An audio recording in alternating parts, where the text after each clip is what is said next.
watching Let's Talk Tobago. We are back at Silver Palms in Bonaccord, this time at the recently constructed K. Lee Villa. Now I've got all the details about this villa and yes, your Tobago-centric stories too. I'm Patricia Nicholson-Richards and this is Let's Talk Tobago. Let's explore. Tobago security, a top priority. We'll tell you more about a major collaboration between the THA and the protective services. Tobagonians are being encouraged to reduce waste deposits on the island, and we chat with a well-known mentor about International Day of the Boy Child. Yo, what's up? This is yours truly Positive, and you're locked on to Let's Talk Tobago. Easy, bless. Keeping our residents and visitors safe is top priority for policymakers and our protective services in Tobago. Recently, Chief Secretary, the Honorable Farley Augustine, held a joint press conference to address security on the island. And we have some snippets to share with you in this next story.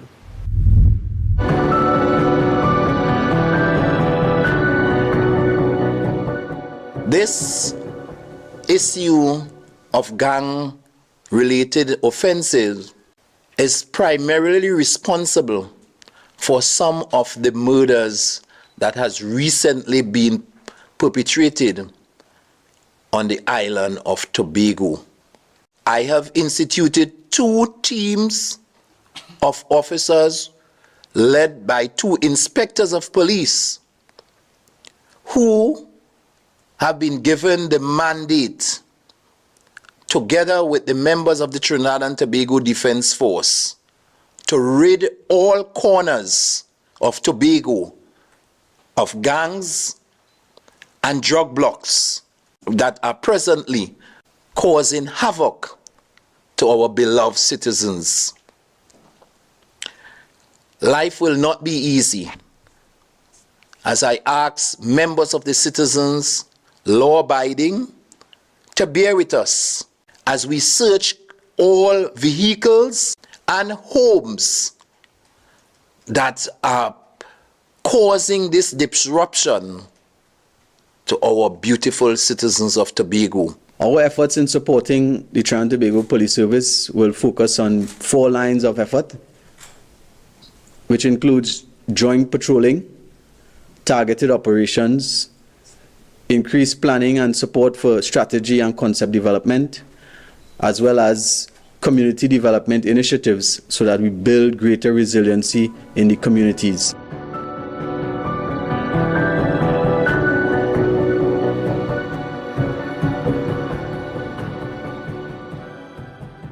The THA is providing the necessary accommodation for up to about 30 additional officers to augment the strength here on the island. There's also a need for access to vehicles so that they can carry out their task. The THA again is making that provision. In fact, the request is for 4 additional specific to the operations Mr. Hazel just spoke about. The THA is again providing that to ensure that they can complete the task necessary. We are using 2-on-1 to develop an app and to create an anonymous line so that we can have a proper informant system so that one can be assured that you can call and you can relay information that will get safely to the TTPS without being injurious to yourself. That is important. Informant support is important. And we need Tobagonians to play that role if we are to have a dent in crime.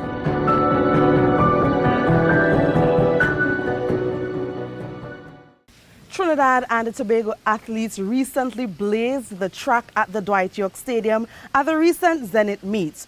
Our crew was there and we have all the action in this next story. Quick, clean starts, long strides, and flawless baton passes will have to be the remedy to medal at this weekend's 12th Zenith Relays and Field Events Festival. And it's happening right here at the Dwight York Stadium, Bacalet. Beautiful Tobago, sunny day. And I'm telling you, 17 clubs are competing over the weekend. It's a grand weekend here in Tobago, and we're going to take to the field to see what is running off.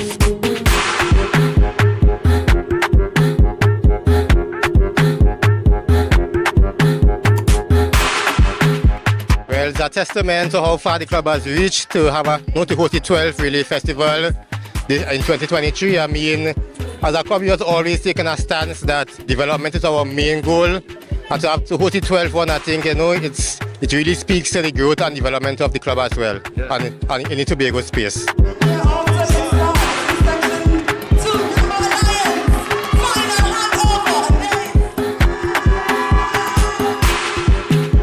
And it has been a staple over the years in terms of competition. It augurs well for the actual long-term season planning for most athletes. When we watch the raw talent, it comes from the communities that do not really have the resources available to them. When we watch the Tocos, the Valencias, and you could see Tobago to some extent because Tobago has one stadium, whereas we have 3 stadiums there that is available to us. So Tobago is a very important part of our athlete development plans, and the more we could get access to Tobago, the more we could get resources in Tobago, I think it will augur well for the long-term success planning for Trinidad and Tobago track and field athletes.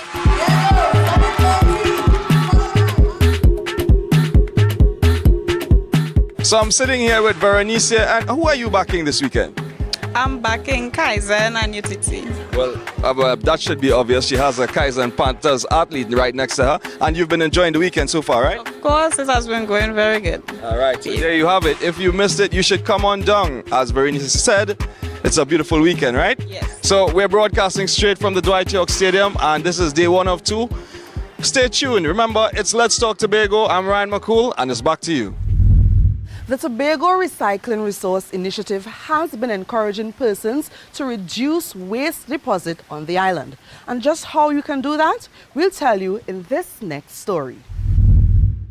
Recycling is a lifestyle. It's something that you probably may not get overnight, but you'd have to work on it consistently to ensure that it becomes part of your mundane routine. And that's why the Tobago Recycling Resource Initiative is here in the Canaan area to help sensitize persons about adapting that lifestyle.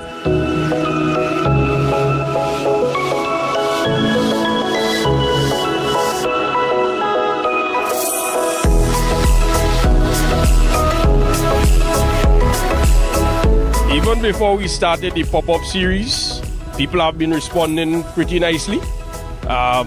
We are taking recycling to the communities we not only be in the public space, we also actively involved in the schools program. And that is where you need to spread the culture through the school, the students, and also with the communities, because the communities have to take responsibility for their waste. And when you get the community involved, they are the best waste managers you can find. What are some of the ideas you could use at home to recycle? Okay, sometimes I do a lot of recycling. Like for instance, you know the plastic egg trays? Okay, so the part that is shaped like a half an egg, I sometimes cut that out and I use it to make ice. I use it as ice tray. Sometimes you buy newspaper and you have a lot of old newspaper because you keep reading them and you want to know what to do instead of just burning them. What I do, I fold them in two and make little cups like. I put a little tape to hold it together, and then you put the soil inside of it, so you could culture seedlings inside of them, and when they reach big enough, then you can put them in the ground. The beauty about that, you don't even have to take off the paper most of the time, because by constantly wetting them until the paper is moist, it's not hard, and that would save you from, buying those plastic things. The bags that I get here, I actually use as my trash bags. Number one, because it is small, I have to take it out more often. And then, as part of that, I also use one to gather my fresh, vegetables and stuff that I cut off. I gather that in a bag, and so I use that to add to my compost. So we learned a lot of stuff today about recycling, and most importantly, we learned that you don't only have to recycle non-biodegradable waste, you can also recycle organic matter and turn it into something called compost or vermicompost, which is absolutely beneficial for your garden. For all you organic farmers out there looking for healthier produce, for greater yields, you can try it, composting. It introduces beneficial microbes to your soil. And you could do a lot more at home as well. Remember to reduce, reuse, recycle. So from Isaac and I'm Ryan McCool, and you've been watching Let's Talk Tobago. Guys, we have to take a break right now, but we have more coming up for you right after this. Stay close. Cayley Villa is a newly built villa located in Silver Palms within Bonacore Development. This villa is your perfect vacation home for the family. Cayley Villa is designed for a vacation of fun and entertainment with a water slide, jacuzzi, outdoor kitchen with all appliances, outdoor karaoke and plenty of areas around the villa for liming. The villa is perfectly located, walking distance to local beaches, bars and restaurants. There is so much to entertain you and the family both in and around the villa.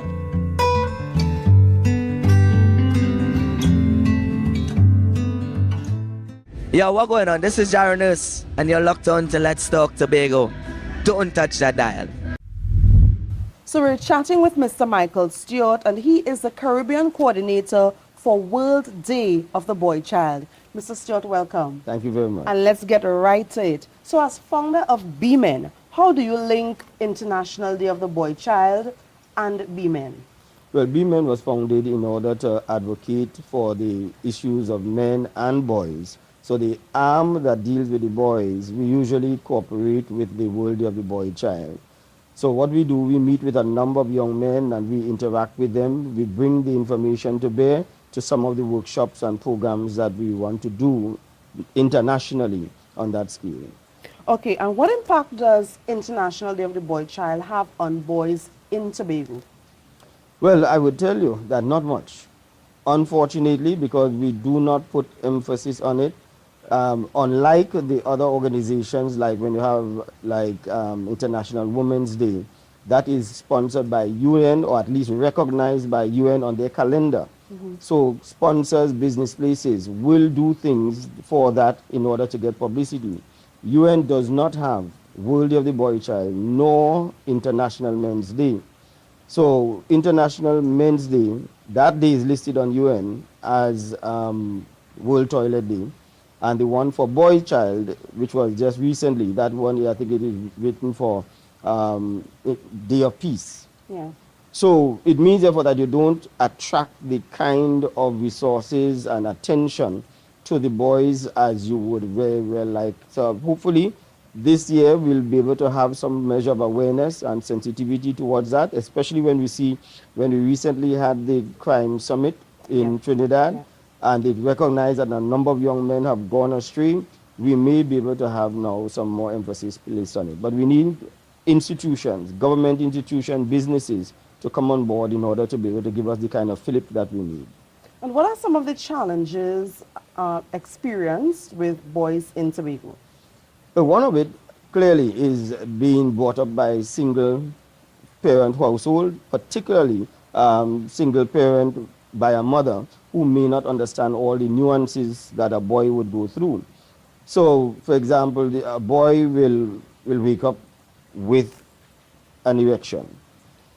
I've met mothers who could not understand why that was so, right? And so they would have a certain reaction to it, thinking that probably this is something that may be wrong, promiscuous and so on, which is natural because a boy's testosterone level is highest in the morning, a man's also.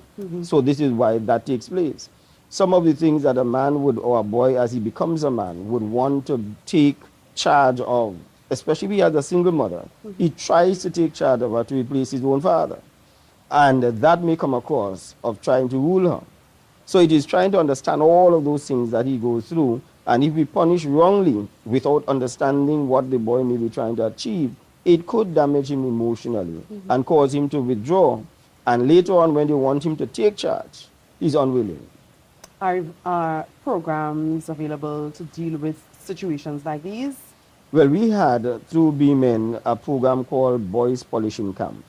In that Boys Polishing Camp, it was supposed to deal with many of these issues. Unfortunately, it was sponsored at that time. We got sponsorship. We haven't had sponsorship for that since then because of probably the economy, etc. So we have not been able to continue. That was supposed to track boys over 5 years to see how they are. There's a current boy, A.J. Allen. I don't know if you've heard of him. J. Allen, he has gone and been the mock prime minister in youth parliament, etc. He came through our boys polishing camp, and he's one of our proud graduates of that program. We would have wanted to continue that as it developed, but we were not able to sustain that. However, for the last 2 years, I have been going to St. Lucia, who saw it, liked it, and putting resources towards it. I am out there again in August, doing it again this year.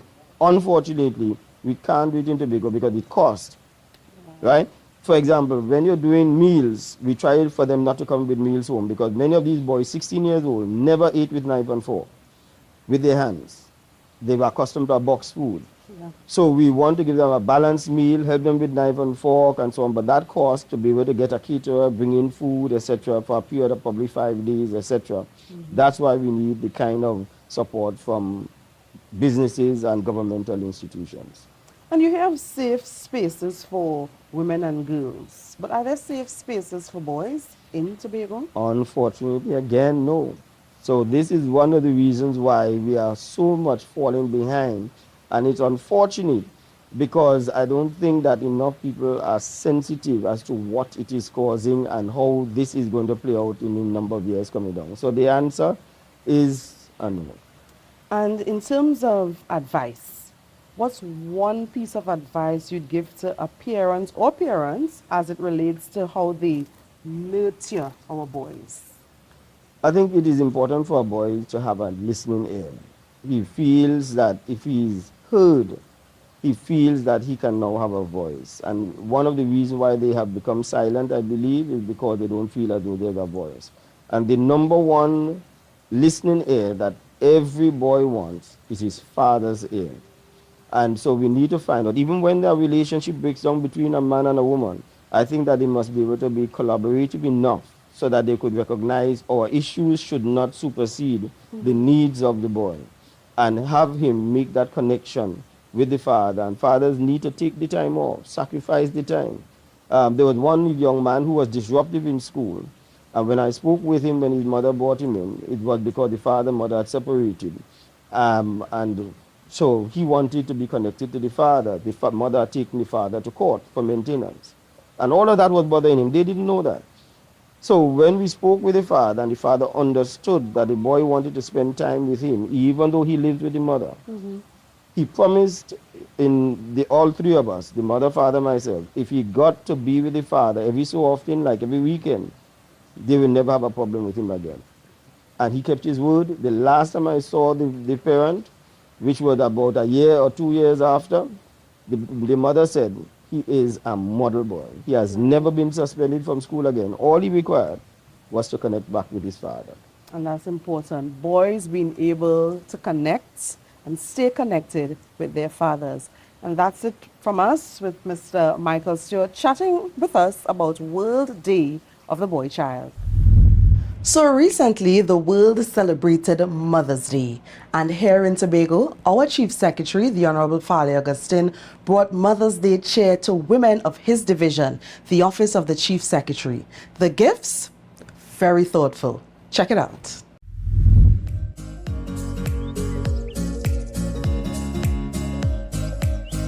Today, we are going to specially honor all the mothers in my two divisions, OCS and Finance. And of course, while we're at it, we're sending greetings to all our mothers all across the country, especially those in my electoral district of Palatavere, Lansome, Speyside. So, happy Mother's Day. Let's go celebrate women, motherhood, maternal instincts, and all the maternal bonds that we have. You know, they say, the hands that rock the cradle rules the world. Let's go.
I've just completed my both divisions.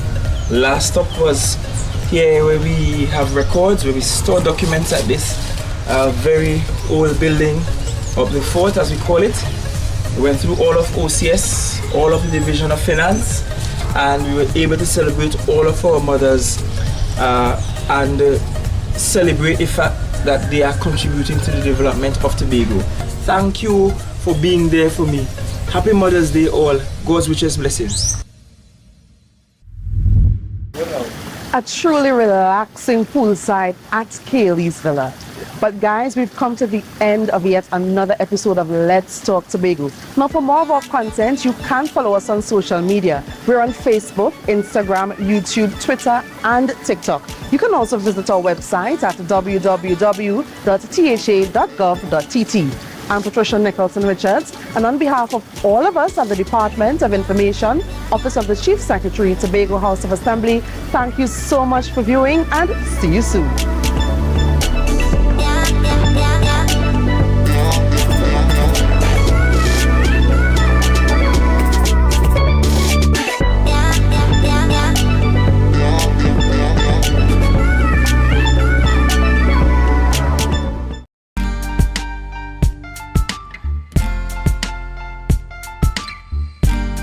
Put a smile on your face when you're moving from place to place. Good morning, good morning, morning, good morning.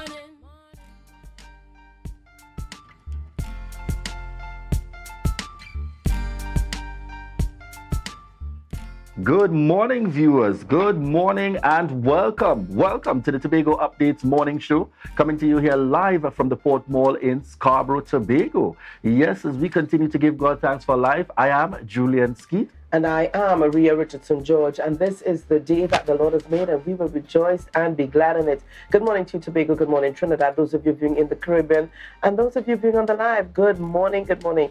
Well, Julian, it's good to have you on set with us this morning. Yes. Thank you. Welcome you back. So much indeed, Ria. Beautiful. I really cannot complain. In fact, I have to say thank you. Ria, I have to take the time out to say thank you indeed. Far and wide, starting, Laverne, Lavienne, my love and my princess, certainly sending my sincere appreciation for what I describe as a very full birthday celebration, a very full day that would have taken place, and it kind of transitioned and went on. I really want to thank members of the family, friends, coming together later on the evening and so on. That went a little longer than anticipated and had some effects the next day. Really thankful and grateful. And Ria, I have to extend even further appreciation, because when I thought that was it, they even caught me by surprise even up to yesterday. Some of my very good friends and colleagues that I work with through our area group with Rotary, and I really want to say thank you to the presidents, President Tracy, President Jasia, President Kayla, President Brittany, and all others within the grouping, their area group, and by extension some of the members within who know me very long time. Some of them would say from baby. I certainly want to send my thanks and appreciation every step of the way. Those of you that send messages on Facebook, WhatsApp messages, those of you that call. Yes, I'm still in the process of responding to some of those WhatsApp messages, but trust me, there will be a response, and on social media as well, Facebook, Instagram. Thank you so much. And one of the statements I made yesterday, Ria, is it feels good. Sometimes you hear things people relate, and you don't even see yourself to that extent and having that kind of impact. But it feels good to be here, to actually appreciate it, especially in a time, where things are happening quite sudden in the circumstances. So I'm really thankful to be alive and to be receiving some of the feedback, the encouragement as we continue to go forth, striving to support, to impact lives, and more importantly, just really striving to embrace life. Day by day as God continues to offer his blessings. So I am really indeed very grateful.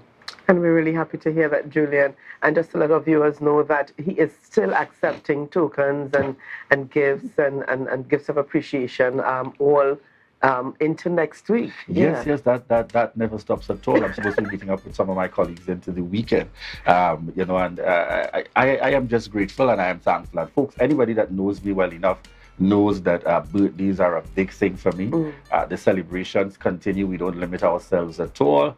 Some of my good friends, my brother, indeed, celebrating today, and we continue with the celebrations. As I say, it's from May straight on into the Gemini season. That's right. I see here Selma Lashley saying continued birthday greetings, Julian. Yes, thank you very much indeed. Valerie Gray says, happy belated birthday, Julian, and I guess the viewers continue on this morning. Yeah. Yes, and it's good when even when rushing to grab a quick bite, and in between the purchase, she says, hey, happy belated birthday, by the way. Very good energy indeed, and I want to say thank you so much to each and every one of you, far and wide, as we've connected, and certainly taking the time out, I should say, from your very own busy schedules, because I know the schedules of some of my friends and colleagues, and I am very thankful that you take that time out to celebrate and to recognize. Greatly appreciated. All right, so we've got lots more coming up on the program. We're going to head on over into news in 90 seconds with Candace. Thank you, Julian and Ria. I am Candace Jackson, and here is your news in 90 seconds for Thursday, 25th May, 2023. Political leader of the Unity of the People, Nkosi Phillips, called for an investigation into a controversial viral voice note. Two people were heard discussing using party supporters to spread propaganda on social media while providing them with THA employment. According to Phillips, the information speaks to misbehavior in public office. They said it is also harassment and cyberbullying under the Offences Against a Person Act, which carries heavy penalty fees and prison time. Phillips revealed that they are writing to the Commissioner of Police, the Minister of National Security, and the Attorney General requesting an urgent investigation into the matter. Meanwhile, despite anticipation, Prime Minister Dr. Keith Rowley did not announce a date for the local government elections in Parliament yesterday. During his statement on the matter, however, Dr. Rowley promised that the date would soon be announced and it would be within 90 days. It comes after the Privy Council ruled that the government acted illegally by delaying elections for over a year. According to Dr. Rowley, Parliament will debate an amendment on Monday that would extend the term of councillors and aldermen from December 2022 to May 2023. Once successful, the writ would be issued for an election date to be fixed within 90 days. And finally, the political leader of the Progressive Democratic Patriots, Watson Duke, accused the Prime Minister of, quote, defending stupidity, end quote. During his statement in Parliament, Dr. Rowley attempted to validate the government's handling of the local government elections before acknowledging the Privy Council's ruling. Duke stated that the Prime Minister is irritating the public by not yet announcing the date for elections. And that was your news in 90 seconds. It is back to you, Julian and Ria. Thank you so much there, Candace. Thank you, dear Candace, continuing to bring us the news. Ray, I feel like so much has been happening.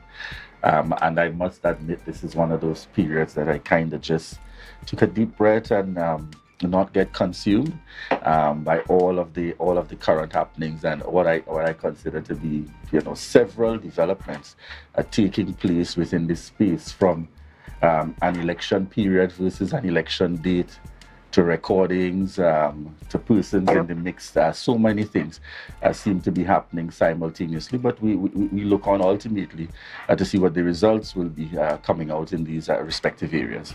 And one feels as though we've never left that election mode, that campaigning mode. Since the elections, we have become almost as though we've continued on into it.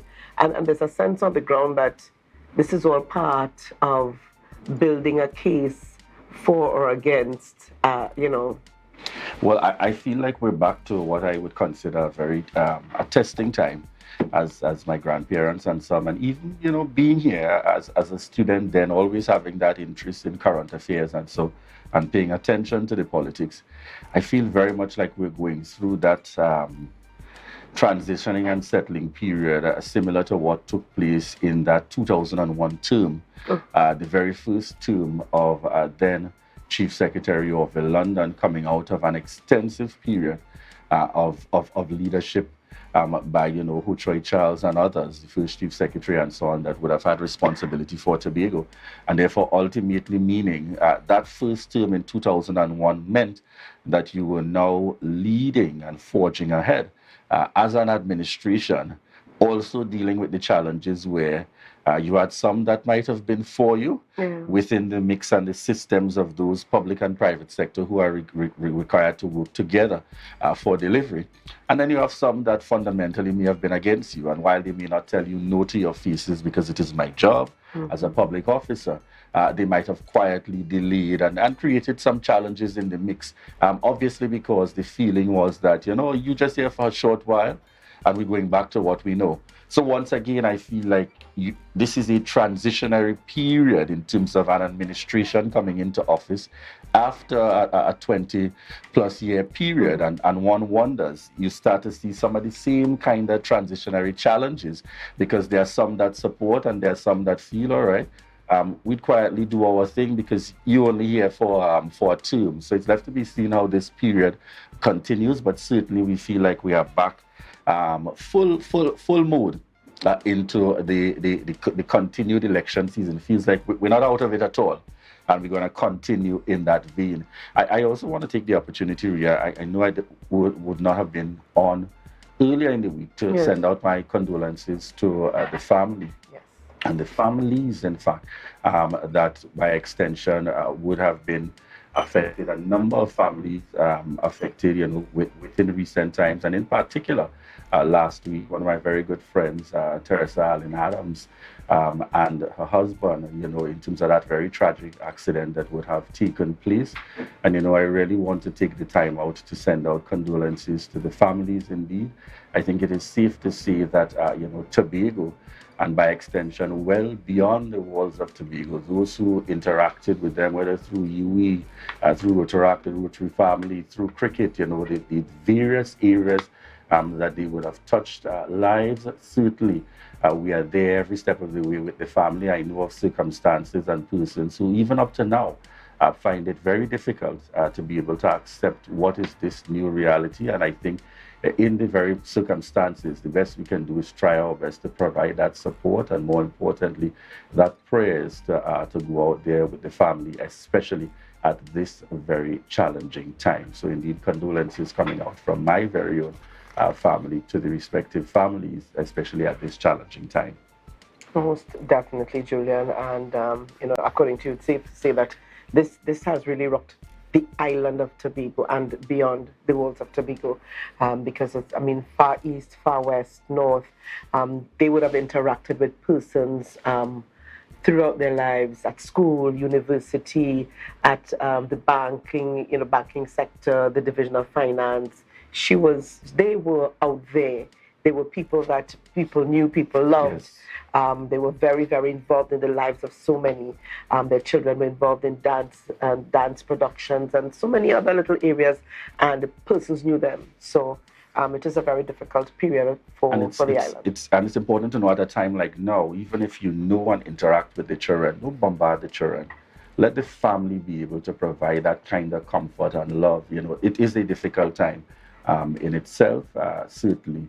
Allow the family to do their thing as they cuddle and begin to really work along with these children every step of the way, most certainly. And as I said, sometimes folks, in lending that comfort and in lending that support, you don't have to say too much.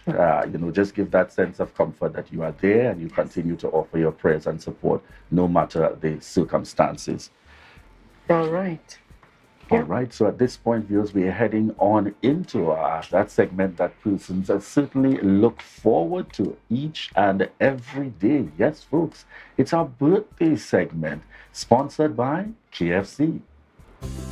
This is your birthday shoutouts on Tobago Updates, sponsored by KFC.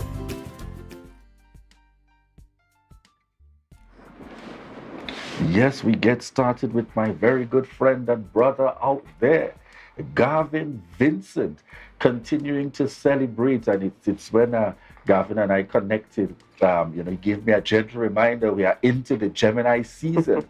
So we are celebrating the month of May, and then we're heading straight on into the Gemini season. So my brother, wishing you a happy birthday, and this is also coming from your wife, Giselle, Vincent, and the entire family. Wishing you all the best.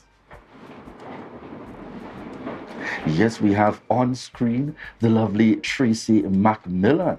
And this birthday greeting is coming out from her son, Zehani, her sister, Andrea, some know her as Miss Janice, your niece, Neela, that's also a Mayborn, celebrating earlier on.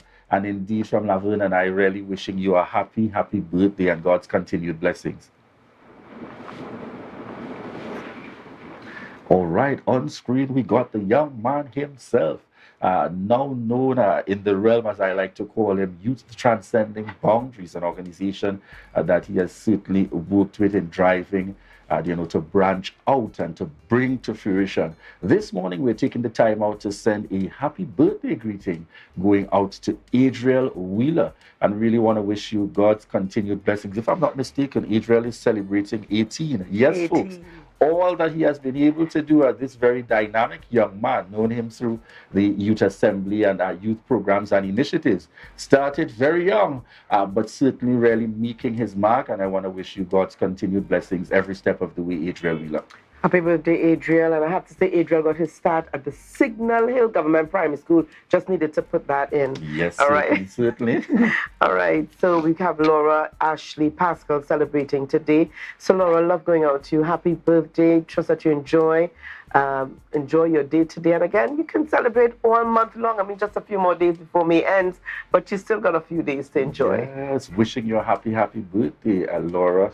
And this greeting is also coming from Candice. All right, wishing you a happy birthday and God's continued blessings, Laura.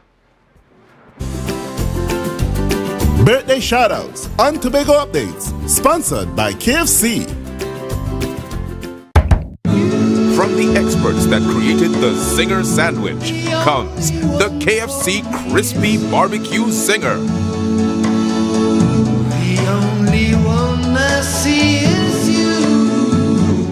Cheddar cheese, crispy onions, the most delicious Kentucky Fried Chicken, and barbecue sauce. Get ready for a whole new level of flavor.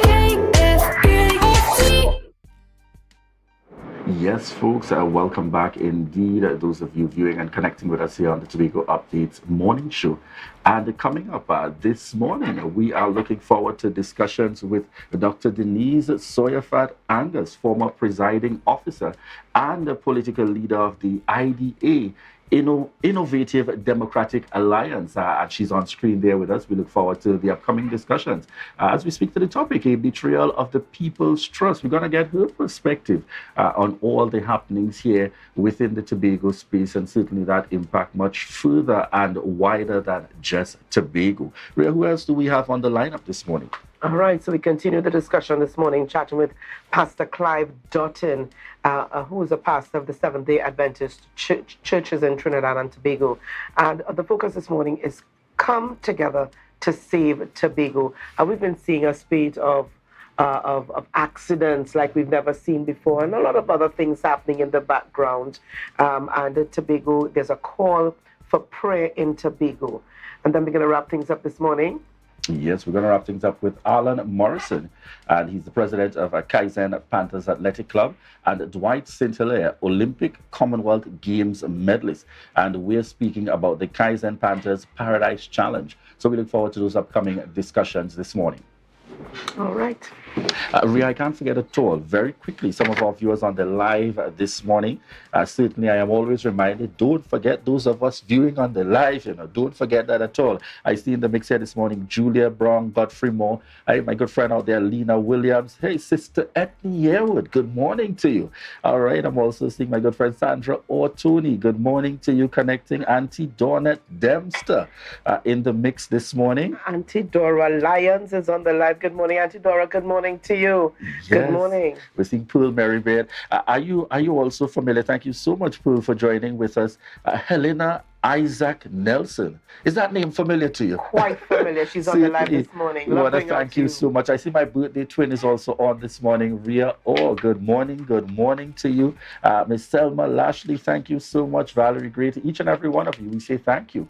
Thank you most certainly. And those of you sitting at home, sipping on that cup of something, perhaps a cup of coffee, a cup of hot chocolate, we want to say thank you very much for continuing to choose the Tobago Updates morning show. You may be everywhere else prior to 7 o'clock, but when it hits 7 o'clock, as someone said to me in the grocery, I am right on over connecting with you all there on the Tobago Updates morning show. And we want to say thank you to each and every one of you, those of you joining us via TV, those connecting via radio, and to those of you online, thank you for continuing to choose the Tobago Updates morning show. And remember that this is your opportunity to share the live as we head on over.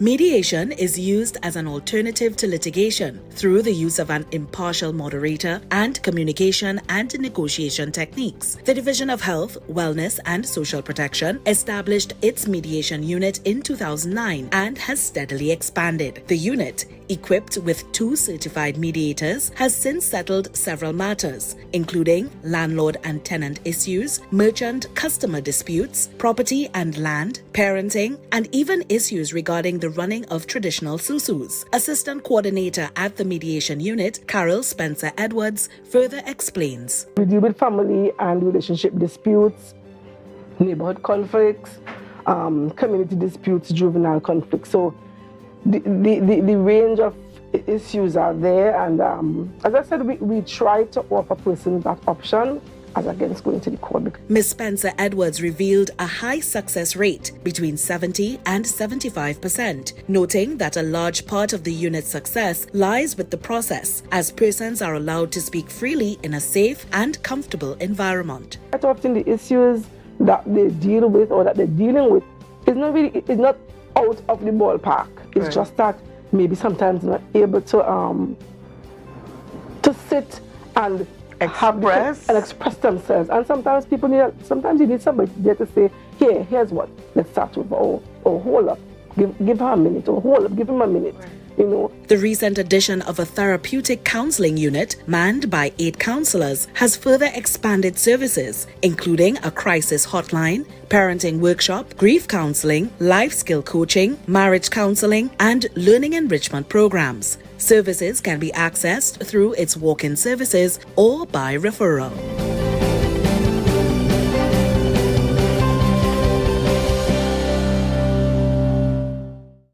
Thank you very much there, and welcome back, viewers, to the Tobago Updates morning show, coming to you here live from the Port Mall in Scarborough, Tobago. There's been very much happening in this space, looking at the issue of governance, the political space, political parties, and in fact, just some utterances that probably really have many quite concerned. This morning, we are chatting with Dr. Denise Soyafat-Angus, a former presiding officer and the political leader of the IDA, as we speak about a betrayal of the people's trust. Good morning to you and welcome. Good morning, Julian. Good morning to the people of Tobago and wherever you're listening and viewing from. I know we're on that global environment nowadays. Certainly. As we get the conversation started this morning, I want to get, from where you sit, looking on, observing, and I'm certain paying very close attention, both from having sat in areas of responsibility within governance, as well as just quite simply as a citizen of Trinidad and Tobago, and more so resident of Tobago. If we were to start on the premise of some grading, where would you start with that rating at the moment, just over a year in, approaching 2 years of the administration? I think the last time I was here, I gave them a 4. I think they have dropped since. I would give them a 3. And they continue to lose stock, not just in my eyes, but in the eyes of the people. All right. Let's dive into what is one of the more recent circumstances that would have taken place. A video, or more so an audio, which is now circulating with the voices appearing to be that of the Chief Secretary and the Secretary of Education in conversation. Your immediate thoughts as this began circulating within the Tobago space and beyond? Well, my immediate thoughts would have been, is it real? Has the authenticity of this video been verified? But we now see that it is 48 hours out, just about. And there has been no denial, no response from the administration. So we can all safely assume that Videogate is real, okay? And therefore, if it is real, we ask ourselves what part of it is disturbing or feeling of a betrayal to the people. And what is, when you look at it and you dissect it, first of all, when you're in office, in terms of, they spoke about the 13 areas, districts that they already have placed people. And that is okay, because a representative would need the support to get the information to the public in terms of what is happening in their areas. So that's not an issue if you have persons who are operating your page to share with the people of Tobago, because when you are a representative in that area, you're not a representative for those who you think voted for you, but you're representing the whole of your constituency. And therefore, if you want to get the information out credibly of what is happening, then there's no problem with you having someone in your office, in your constituency office, to assist you with getting that information out on your social media. Now, where it becomes the issue is the intent to create fake profiles for propaganda and give somebody a work for 8 to 4 just in the THA just to do that. That is where the challenge comes, because you're now using, or your intent on utilizing public funds for political engineering. Okay? And I know people are going to say, but the others have done it too. But didn't we campaign for things to be done differently, for things to be appearing different? So using the adage that, well, it was done before is not good enough at this stage. And it does border on the Integrity in Public Life, Act. And it will be interesting to see whether they pick that up in terms of, investigating what is happening there. So I think that is where the people feel as if their trust has been betrayed, because we've seen other videos where from the campaign trail, the leader stood up and gave his word to being in integrity in public office, working differently on behalf of the people. And to now hear these utterances clearly associated with him at the same time, it really is a sad day for us. Tell us, and you made a valid point there. In response to it, you're seeing some, we heard extensively on the minority report, from hearing from the minority leader and a number of officials indicating from the former administration that, it's something that they're speaking downright against, they're very concerned about it and so on. And then you made a valid point that there are also those who are of the view ultimately that this is not exactly unusual. Do you believe the public may be accepting in some way, form or fashion by making the comparison with former entities, or do you feel that this administration will be held very strongly based on the fact that you mentioned that they made a promise and gave commitments to do everything differently? Well, you have to ask yourself, why did the people vote you? And they didn't vote you in because they liked you. They voted you in because they were speaking out against of what was occurring in the past. And therefore, when you are coming back with the same approaches and the same sort of decision-making processes, you know, people feel betrayed because they feel they got, what do they say? Cat and bag, 619, and they got an exchange. They did not get really what they thought they were voting against. And I think that is where we're having people actually voicing that they feel betrayed, they feel very frustrated and disappointed. Now, we also need to draw reference to the fact that if you're talking about THA jobs and putting people, just finding a place, putting people in an 8 to 4 THA job to do fake profiling, number one, what fake profiles are to do, spread propaganda. It means that you are not confident enough in your performance as an administration why you have to spread propaganda and create a fake profile to do it.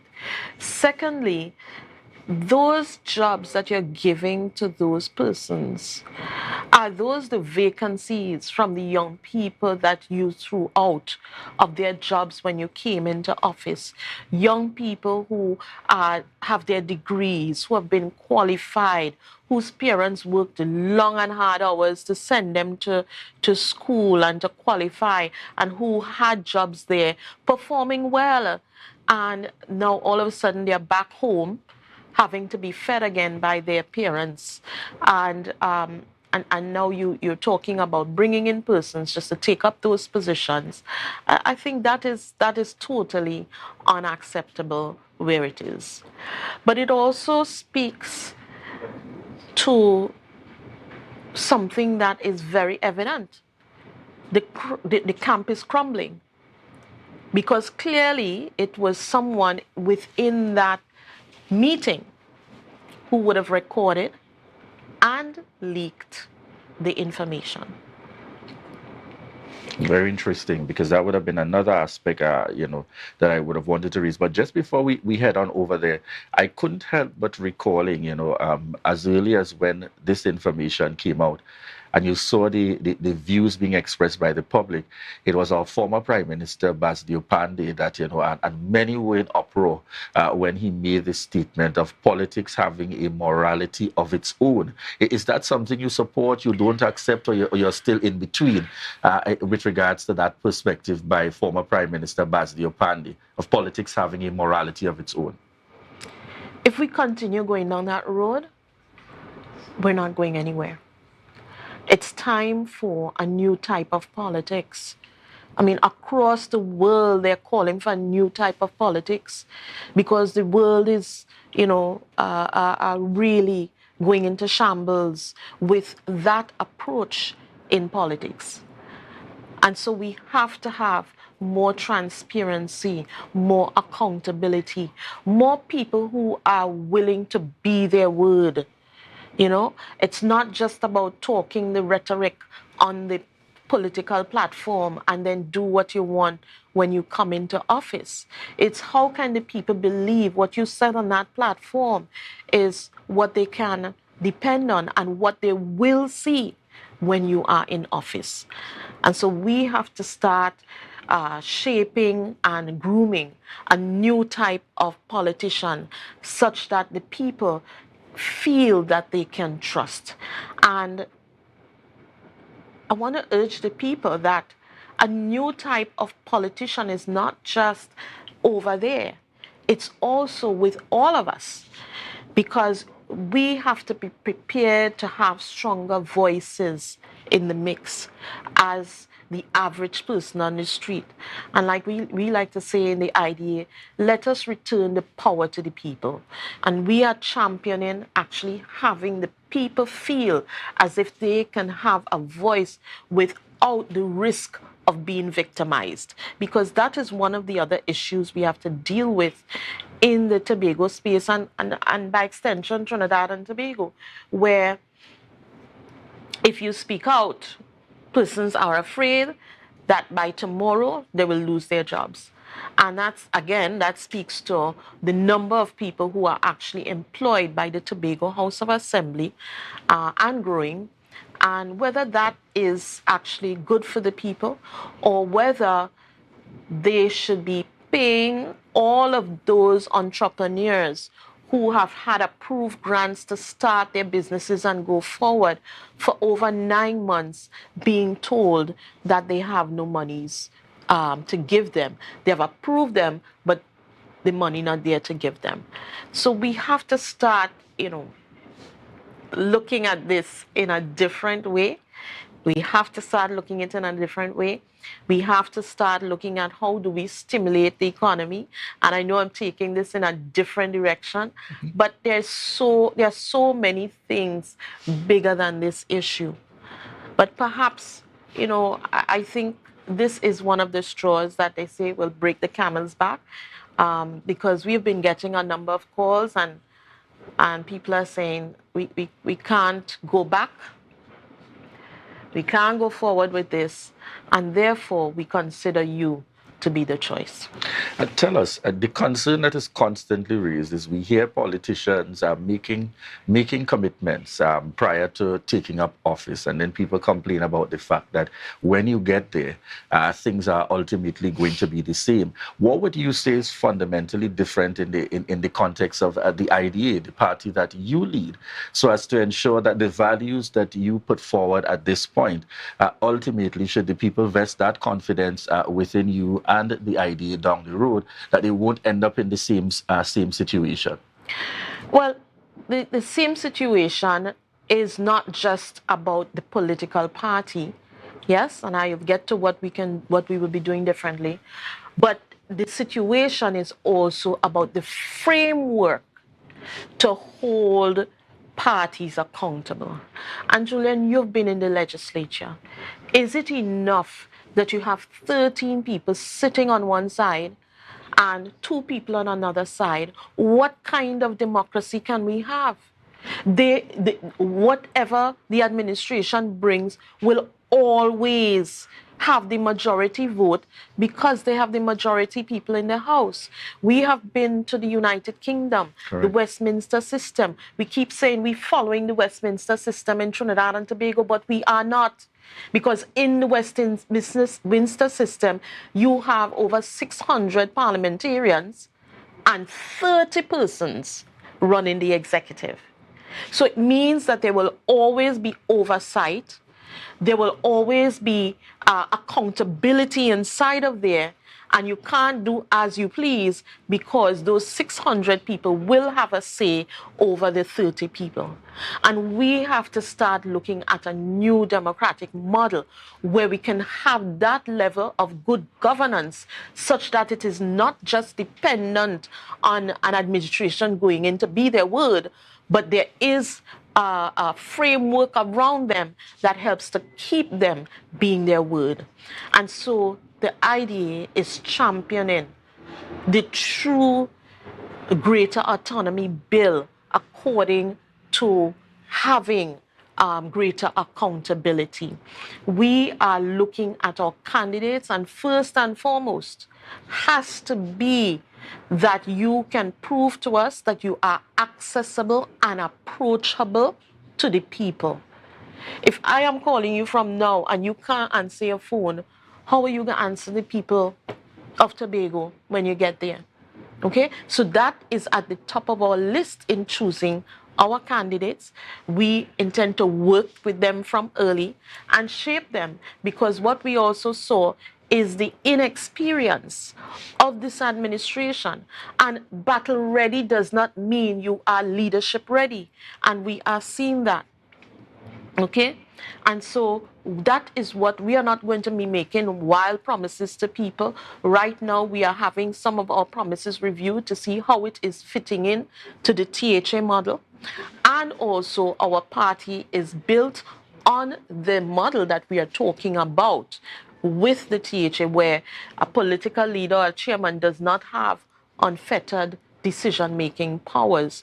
The general body of the party makes those decisions, decisions, and it will be implemented by the small executive. It is also important that we listen to the people. You know, I've always said, whoever is not listening to the people and not willing to give them a hearing, I'm not working there, right? And so we are listening to the people. When you come to a meeting, it's not just going to be the administration talking, but we want to hear from the people. And I think the people feel as if they don't have a voice anymore. Participatory democracy is not just a word in a dictionary. It is something that we must practice. This is 2023. You cannot assume that people don't know what they want for themselves in their communities. And so we need to see more consultations coming out of this administration. We will have more consultations in terms of what you're going to do, what you're putting forward the plans to do.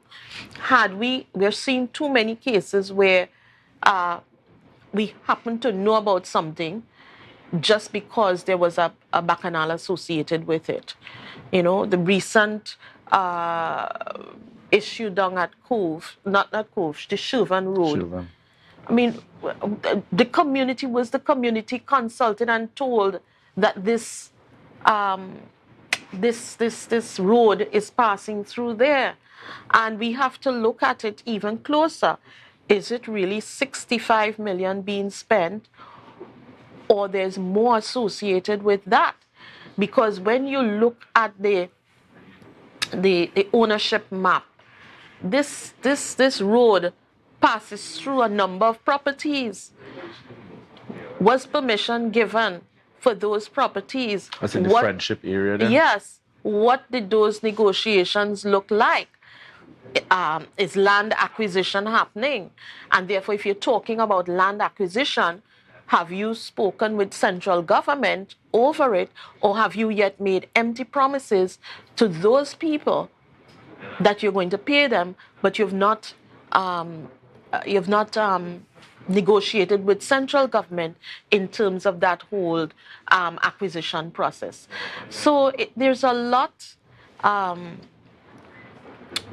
that we are seeing day after day that is a continued cause for concern, you know, with the administration.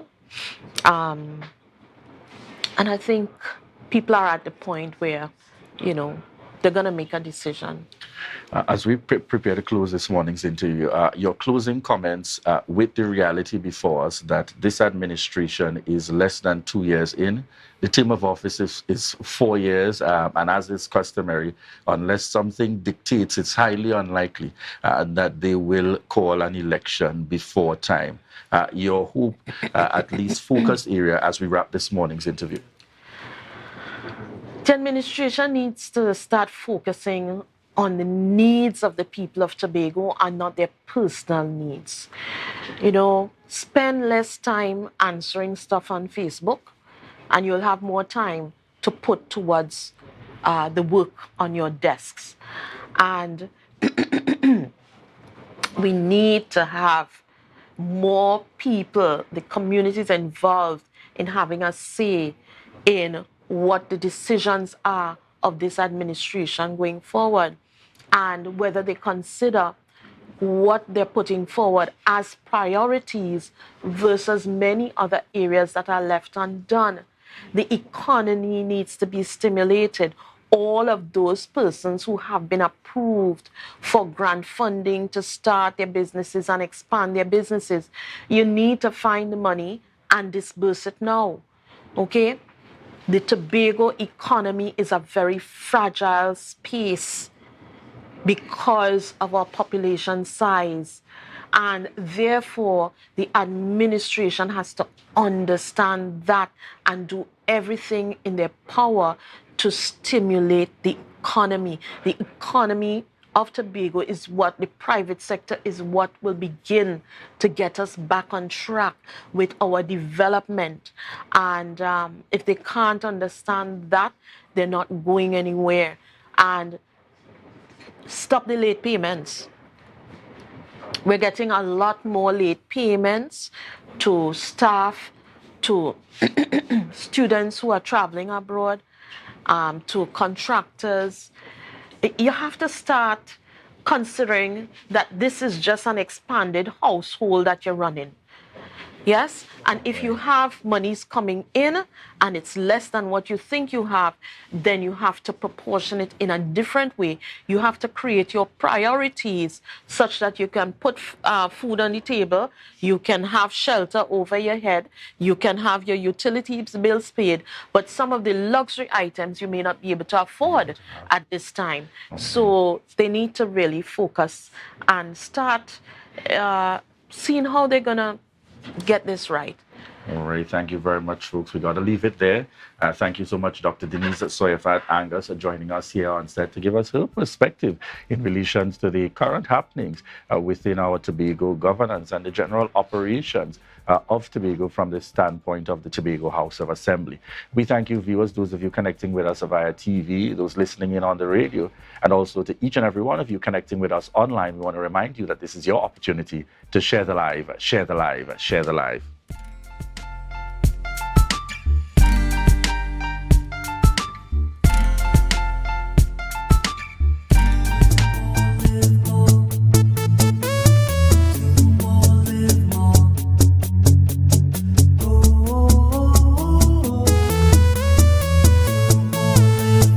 This is how it's gonna go.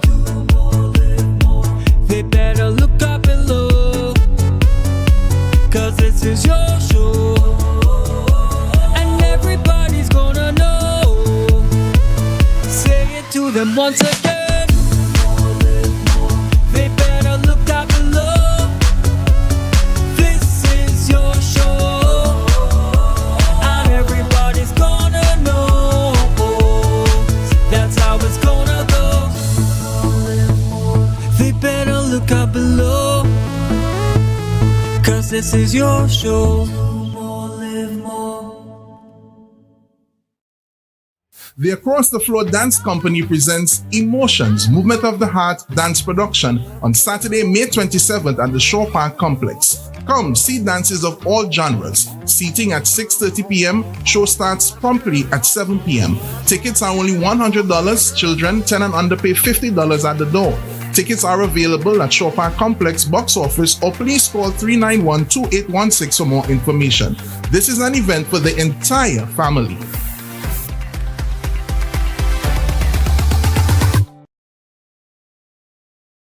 Are you looking for a place for your loved ones? Heavenly Care welcomes you. Located at Northside Road opposite Massey Motors, we offer a variety of services. These include doctor visitations, social activities, geriatric care, and much more. Contact us at 277-9595 or visit us at Northside Road opposite Massey Motors. At Heavenly Care, compassion is at the heart of all care.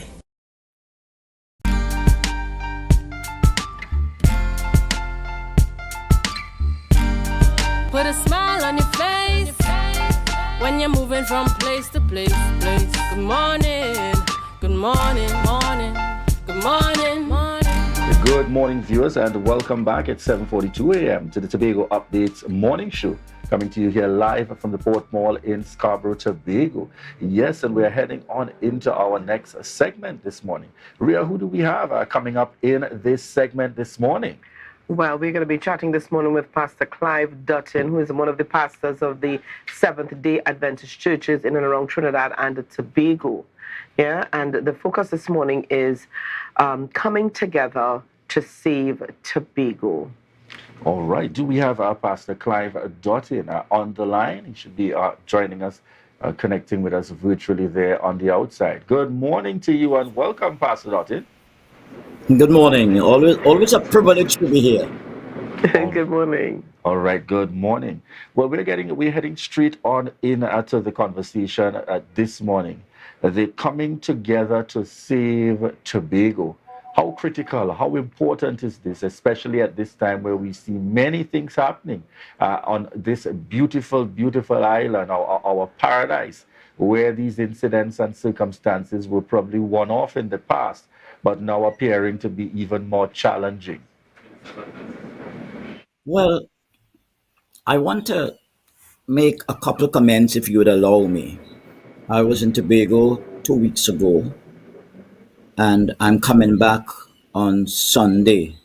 So obviously, you see an acceleration of effort because people don't realize it, and I hope the new administration under Farley understands that.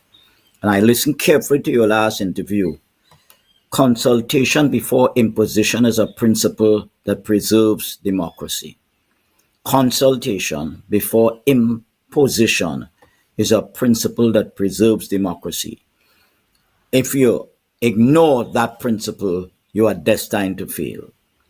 Now, there are three things I want to mention. I have been coming to Tobago umpteen times.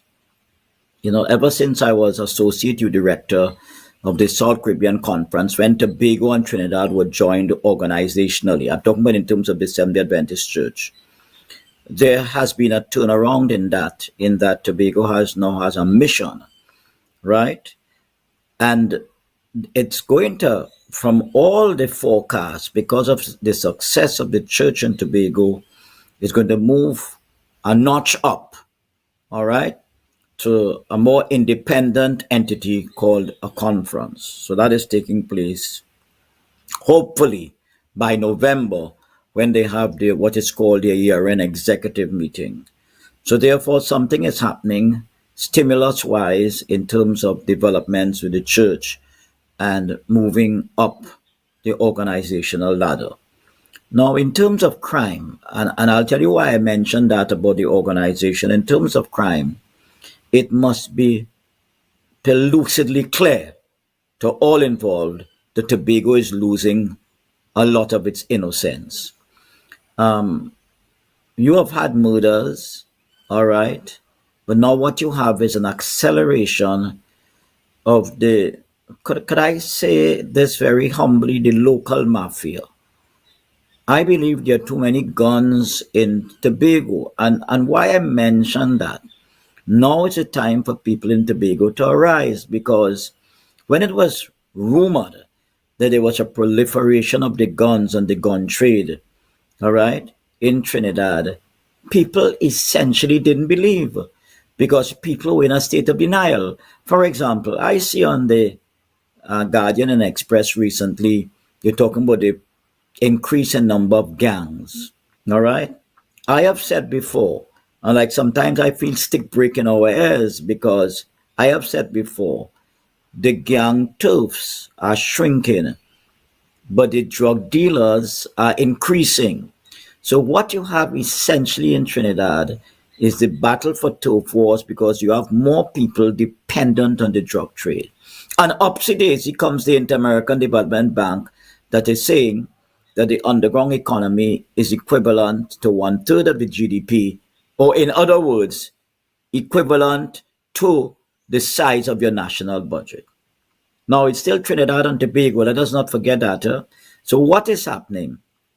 So the second point I want to make is that the experts in Trinidad are seeing Tobago not just for staycation, but for drugcation, narcotation. That is what is happening. So they are investing heavily in the trade in Tobago. And there is something else because you have Trinidad as a transshipment point, and because of the topography in some parts of Tobago, on the coastal, areas, you have they're becoming a transshipment point too. I have gotten, enormous amount of information. All right. And when I was in the Police Service Commission 2006 to 2009, you got a whiff of what was taking place. So right now, in Trinidad, the gang leaders are sure they're winning the battle. All right, against mainstream society. They believe that big time. And you must not allow them to feel that way in Tobago. So it means that everybody must get on board, and there must be a mobilization effort. And the House of Assembly, both parties, no matter it's 13-2 or whatever, must play a significant role in that mobilization. Now, Pastor Dalton, we really appreciate you being on the program with us. Now, you indicated earlier that you'd been in Tobago just about 2 weeks or so ago. Was there a particular incident, or were there several incidences that prompted this call for prayer for Tobago? What was it? What was it that happened around that time, or before, or after that prompted this call at this time?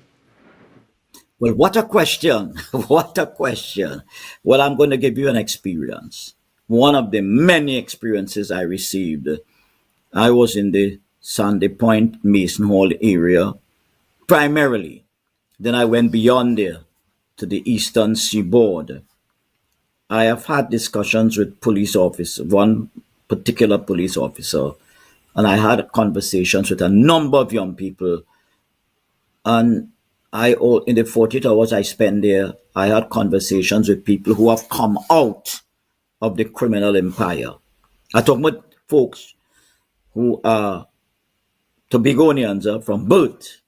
So I want to mention that. One of the stories that grabbed my attention was the story of a young lady who came to me. She's a single parent. And she indicated to me that she was in a relationship. First thing she told me, Pastor, I want to join the fight against drugs. But it must be a meaningful fight. I want to join the fight against drugs and crime. She's in her 30s, and she came to me. That weekend, she had given her whole life to Christ. We had a baptism and what have you there. And she engaged me in a very heartbreaking story. She said she was living with a guy who was heavily involved, because she decided, and I want to tell young people, you have to make a choice. Great choices, great memories. Poor choices, poor memories. And she said, Pastor, this guy was planning to kill me, and I didn't even know. She said, Pastor, imagine you're sleeping with a guy who's right up in the mafia pyramid, and he's planning to use his resources to kill me. And I have children with him. I said, are you telling me the truth? I said, I have no reason to doubt you, but I'm now meeting you. I'm meeting you for the first time. And she told me, yes, Pastor. She says, I've decided to give the rest of my life to God. And I said, praise the Lord, hallelujah for that. And I am not going to allow my future to be destroyed. And she says she loved my presentation on a topic I gave called Divine Destiny. That before we were born, God had a plan for our life. And she said, Pastor, I was ignoring that plan. And I had a bad fling in the world. And so many young people have been a bad fling in the world. And she said the time for mobilization is now in Tobago, to save Tobago. Otherwise, Tobago will become just like Trinidad. And therefore, I mean, in answer to your question, I took that very seriously. Okay, and the other people who are talking to me in Tobago are retired now. We've moved from the 30-year-old and the 20-year-olds, and I compared with what the retired folks are saying. The retired folks are saying the same thing.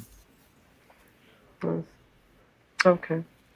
Very interesting, perspectives being shared there. Pastor Clive Dutton, how do you respond to persons that indicate, yes, we need the intervention from the Almighty God, to really seek to take back this space and to slow things down. But certainly the follow-up that indicates God helps those who help themselves, and therefore the need for our people to take on a level of personal responsibility in some ways, forms, or fashion. And I use the example. The issue of crime is a very real one, but we've got a lot of innocent citizens out there who may very well have information on the circumstances, but have discomforts in sharing. The issue of, on the roadways and so on, the accidents and things affecting us is certainly a challenge. But we also know that we are sometimes responsible for going well beyond the speed limit in circumstances, depending on where we're rushing to and the hustle and the bustle. And perhaps the time has come to just slow things down, slow things down in an effort to take a conscious hold on what is happening. How do you respond to those circumstances that, yes, we ought to pray, yes, we ought to appeal to the higher being to seek to guide us and to take us forward, but persons have also got to take on that level of personal responsibility? Well, number one, prayers are unconditional. It's a given. So that all I will take a position, a certain perspective on that. Prayer is vital. I think it was unfortunate when Earl Christopher made a call for prayer that she was demonized, okay? And I think that is very unfortunate. If you feel she's not capable, if you feel she came 25 out of 26 on a merit list, I mean, that is one issue. But clearly, sometimes, we confuse the message with the messenger. If the message has value, it has value.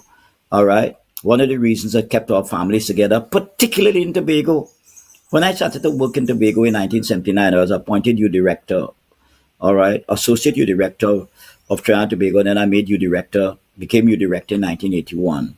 I mean, people in Tobago tell me they leave their house open, they leave the doors open, they're not locking up anything.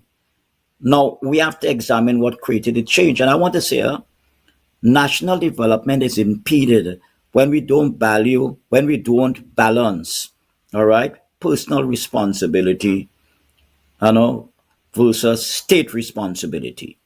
Anytime we just blame the state when when we are being absolutely irresponsible, and a disease in Trinidad is called a lack of accountability, then the nation will not go forward. So the things that we can change as individuals, we have to change. All right. And by the way, I should also say, not to support the naysayers who demonize Christopher and other people calling for prayer, but I must also say that the call for prayer must be genuine. We mustn't only call for prayer when our back's against the wall. All right. And we must balance that with the whole concept of personal responsibility. There's a big event taking place next week, Sunday, in Trinidad, in South Trinidad. And amazingly, there's a Hindu pundit and a Muslim imam who invited me to be part of their program and almost like a consultant. So you must have seen the news report, and we launched it in Harris Promenade this week. Now, I am telling individuals, when we say we're going to pray, we will get power. What we do with that power after is important. We must not just say prayer, let's pray about it as an anesthetic, all right, to deaden our sensibilities. We must say we must pray and what we will do with the power. And I think one of the things we can do with the power when we pray, because God is not just a prayer hearing God, He's a prayer answering God. He's not just a promise making God, He's a promise keeping God. What we have to do, all right, is utilize the power He gives us to display an unprecedented level of courage. I want to give you an experience, and I know our time is running out. I was in St. Vincent, and a woman was fatally stabbed in her left hand, nearly lost her left hand. And there was a big hue and cry about it. And I was in a particular village having a program. I spent 5 weeks there. And I was telling the folks, I say, I'm glad that this woman was stabbed and there's a national outcry. All right. And I told her I was glad about that. All right. And I told them, keep making the noise, because people say sometimes we're only talking, but keep making the noise. And I told her, don't let anybody, despite what you're all doing, get together in your societies, form your neighborhood watch groups, form your support groups. One of the challenges all governments have had, as far as I know, is the inability to support groups that have a track record of having a great concern for young people. And I'll be knocking on the doors of Brother Farley and his team to tell them the time has come to invest more. Don't make the same mistakes we're making in Trinidad. Trinidad, the political system lacks accountability, left, right, front, and center. And I want to tell Farley also that what there are rumors going around. Ansel Dennis spoke to the issue of the roof company that is given the contract for the road. I don't know how true that is, but clearly he has to respond to that. And then this video going around, on social media, he has got to respond to that. He's a Seventh-day Adventist. I am a Seventh-day Adventist. And I consider myself to be one of his spiritual fathers. And I don't want him to go down the road of the political culture in Trinidad, which is a bloody corrupt culture. I don't want him. From a genuine heart, my dear friends, my dear interviewers, from a genuine heart, I want to tell him, go with God and don't be corrupt and stand for truth. All right, though the heavens fall, because you're not going to be able to fight this satanic splurge of guns, and I say satanic splurge of guns on drugs, if you yourself are not practicing what you condemned over the last regime. And I say that without any, rancor in my voice, without, any prejudice, without any sense of revenge. I have defended him even in the church because, some people feel when you're a Christian, you should be involved in politics. I don't agree with that. All right. I feel there's a space for 20, first century Daniels and Moses and Josephs, in the courts of Pharaoh. I feel there's a need for that. Men. And now I know in the article that has been in the newspapers, you would have called for the Yorubas, the Muslims, the Hindus, the Christians to come together. Are you suggesting a joint effort? Are you suggesting in our quiet times? Are you suggesting that we do it in our own separate spaces on a given day? What is the suggestion here for this time of prayer for Tobago, for Trinidad and Tobago? I think we have been operating in silos for too long. Let us make every effort to come together. Now, I have had vast experience over the past 38 years with these things.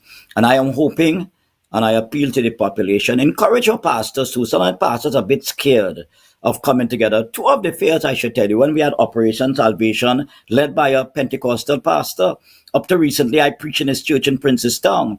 Let's have a sharing of pulpits. Let's forget the myopia. Let's remove the walls. Let us have an authentic approach to the Good Samaritan model. All right? And let us share the financial burden too.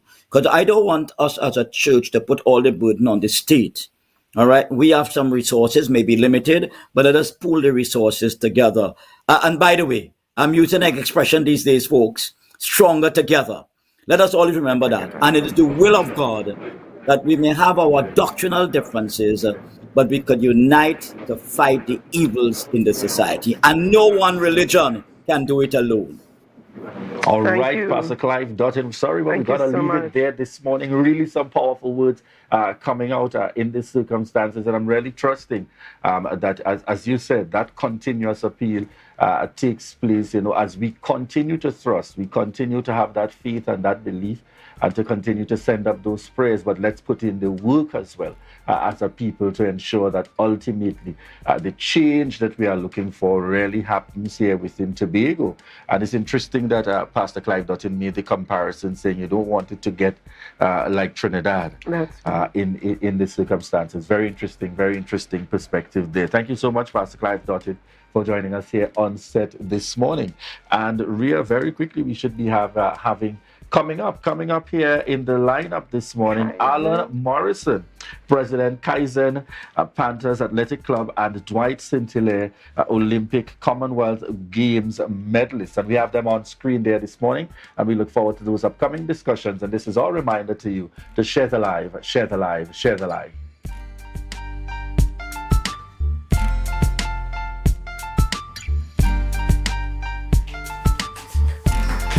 Yes, be careful.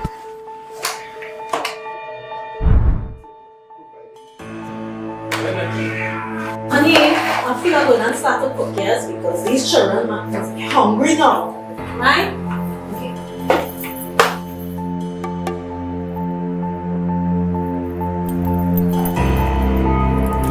Oh, shucks. Oh. These plugs, oh my gosh.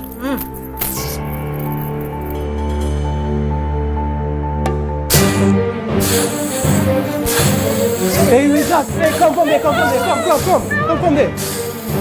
What's going on in here? Oh, God. Oh, God, I should have buy extinguisher, boy. What would you do if this happened to you? Dial 990 in case of fire emergencies and always have a serviceable fire extinguisher ready and available at all times. Welcome to L'Image Parfait Day Spa, your urban oasis and wellness center. Our services includes massages, treatments, facials, pedicures, weight management, detox programs, and much more. Call us today at 624-1452 or 720-7474. Trinidad locations and Bonacore, Tobago at 273-7772. Let us treat you like the VIP you are. Feel it in the air from the time I wake.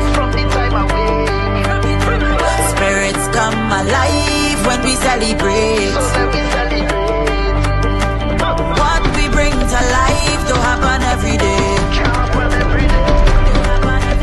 is a kind of high that they can replicate. This stage is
Tobago Glass Supplies has been a leading name for over 37 years in the glass and aluminum market in Tobago. We provide an extensive range of high-quality, innovative aluminum and glass products for commercial and residential use. Competitive prices with superior and professional services by committed employees who are guided by rigid quality standards. Tobago Glass Supplies specializes in the manufacture and installation of glass and aluminum products that are essential to today's homeowners and the business environment. We are engaged in marketing, sales, and installation of a variety of products. These ranges from windows and doors to necessities such as mirrors for homes and vehicles, designed and manufactured in-house or imported.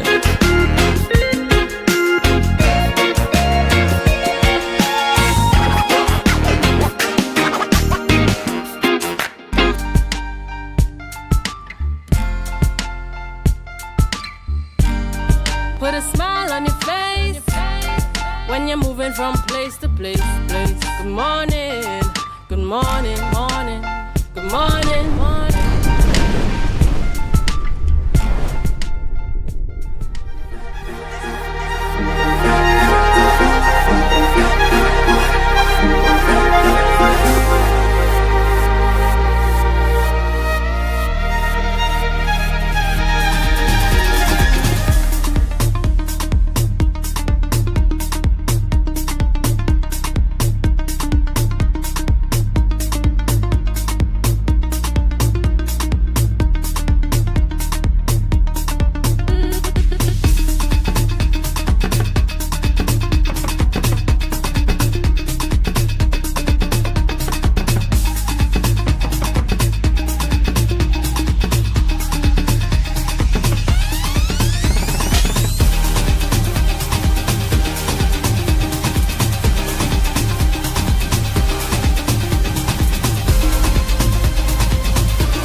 Viewers, welcome back this morning to the Tobago Updates Morning Show. We are chatting just about that Kaizen Panthers Paradise Challenge. This morning to chat with us, we've got the president, Alan Morrison, and he's the president of the Kaizen Panthers Athletic Club.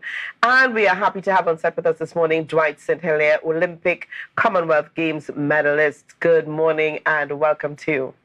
Good morning. Gentlemen, it's really good to have you on the program with us this morning. Now, Alan Morrison said to me, hey, Rhea, all the hard questions, send it to Dwight. All right? He's dropping him in on the deep. Again, gentlemen, it's good to have you with us this morning. And Dwight, I want to start with you this morning. We're so accustomed to having Alan with us, but I want to start with you this morning. When you look back at your career, in fact, tell us about your most recent win, and when you look back at your career, you look back at where you started and where you are today, what thoughts run through your mind?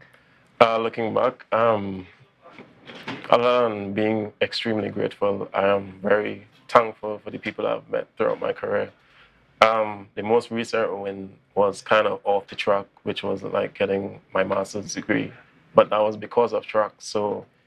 Say it again. You need to say it again. So I got the master's degree because of track. It was because of the connections that I made through running.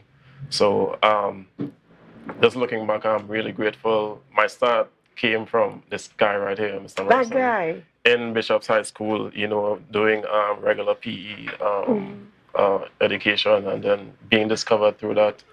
And then seeing the avenue sport could give me, seeing the avenue track could give me to get a free education and just to better my life. So I'm pretty grateful for that. And Alan, I have to say here, I mean, I've known you for a long time, and this is what you do. You hear Alan Morrison, you think of opportunities for young people because of where you came from, because of the opportunity that you had, you see the opportunity for others. What was it that you saw in Dwight that made you say, hey, this is it, he has it, he's got it? Well, it was actually going through practicals for NCSE PE preparation, and in the class he just made a comment like, hey sir, I think I could beat this guy. And the guy that he spoke about was Akani Hislop. So we decided to do a trial run on the field outside of school, and he wasn't too far behind, and that was the impetus to really decide, you know, maybe he does deserve a chance. And it took some convincing to get his mom to agree to send him into it. But eventually, we were able to get the permission for him to start training. And that was in April 2013. And now we are here today. Wow. I guess I'm sure your mom has no regrets, right? No, she's one of the best decisions she's ever made.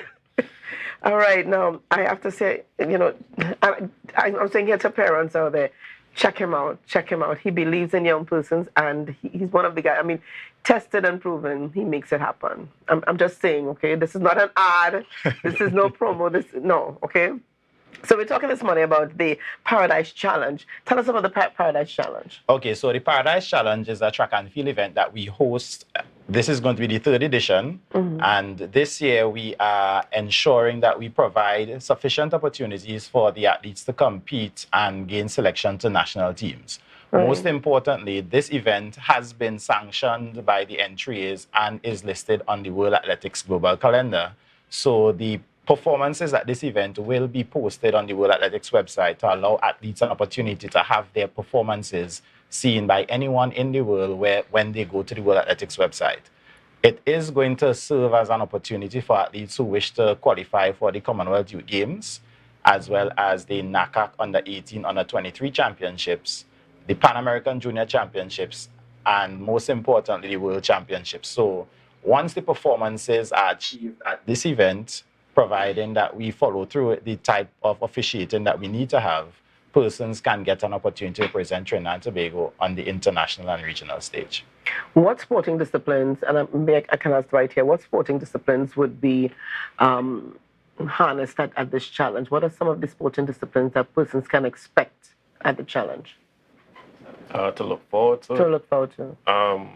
Well, from my perspective, it would be the sprints, the 1-2, the 4x4, the 4x1.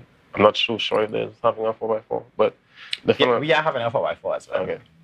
But definitely there's the the camaraderie and competition between clubs. It's always a good thing to, I guess, play at your local field. I know for sure all the Tobago talents are really feeling energetic to just run in their home space. So I think just looking forward to each event would be something to just look for.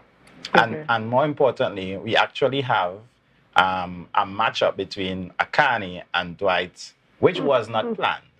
But Dwight made a request to run a particular event. So the 200 will see him and Akani squaring off for the second time in their track and field career since the last 6 years. Yeah.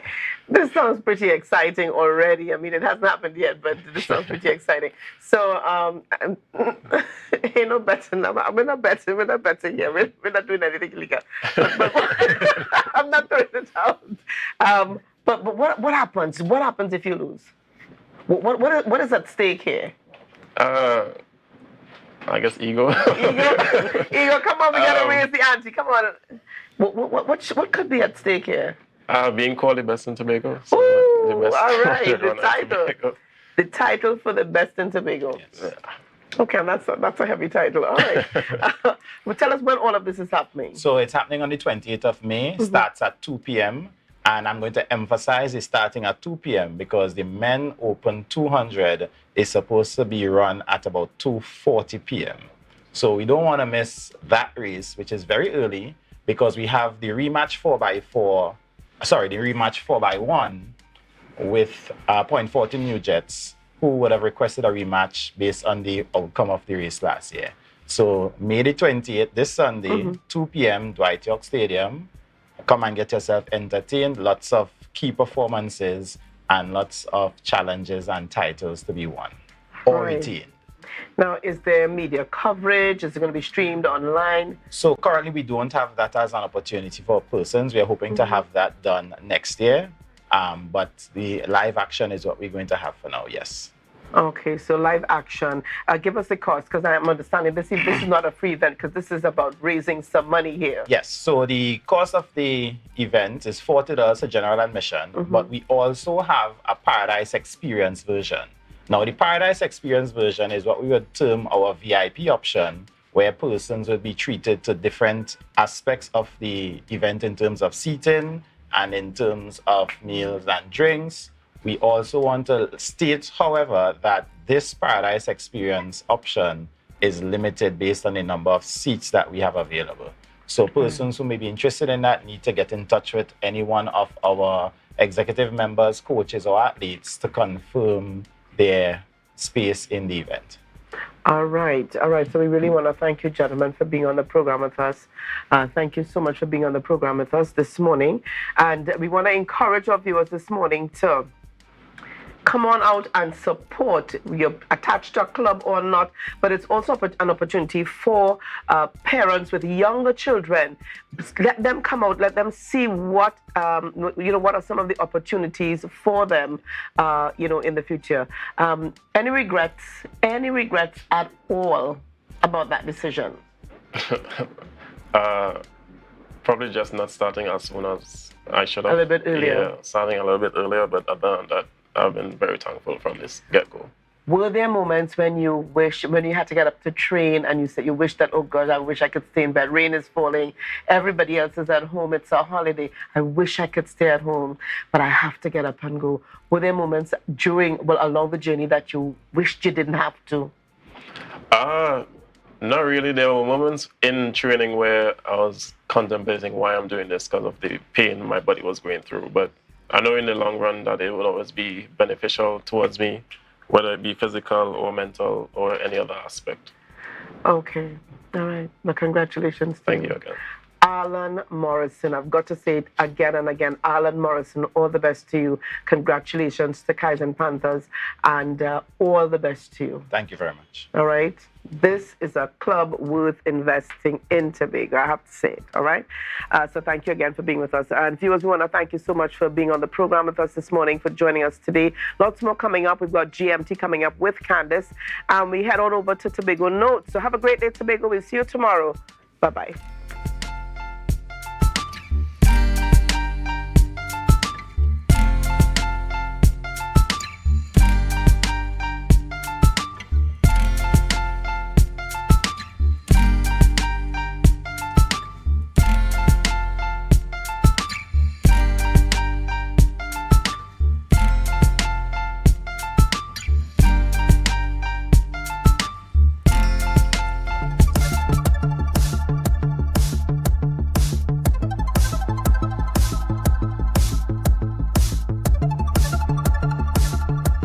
Kian Bruce is a visually impaired mother of 2.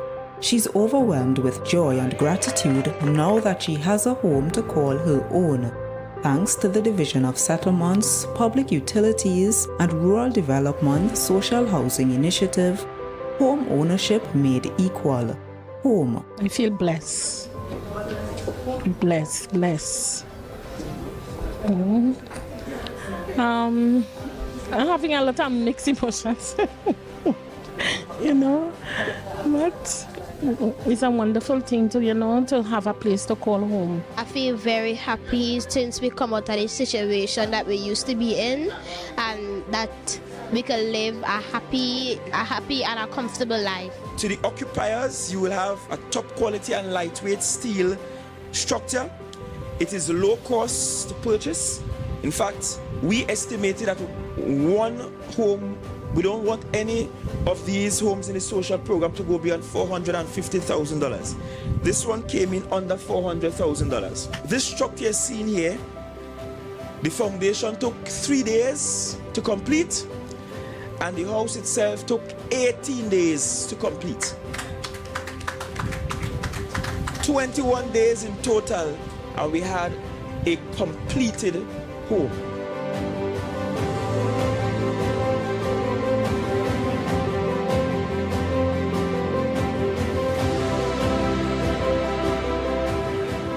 Every development that has lands available will be given out by Secretary George and I. Everyone. And not only in these old developments, but in the new developments that are to come. That is our mandate, to provide affordable housing to our citizens. Housing is a must. It builds you socially. It has a social impact on you. We have to provide for those who are less fortunate. Ms. Bruce is the first recipient from the home program. There are plans to provide more houses for other vulnerable, low-income people in the future. That was a production of the Department of Information, Office of the Chief Secretary, Tobago House of Assembly. Yeah. Hey. Tobago updates. Good morning, Tobago. Welcome to Good Morning Tobago on Tobago Updates, your source for current affairs in Tobago, Trinidad, and the region. With the perfect conversations to complement your morning routine, I am Candace Jackson, and let's get started with the news in 90 seconds. Political leader of the Unity of the People, Nkosi Phillips, called for an investigation into a controversial viral voice note.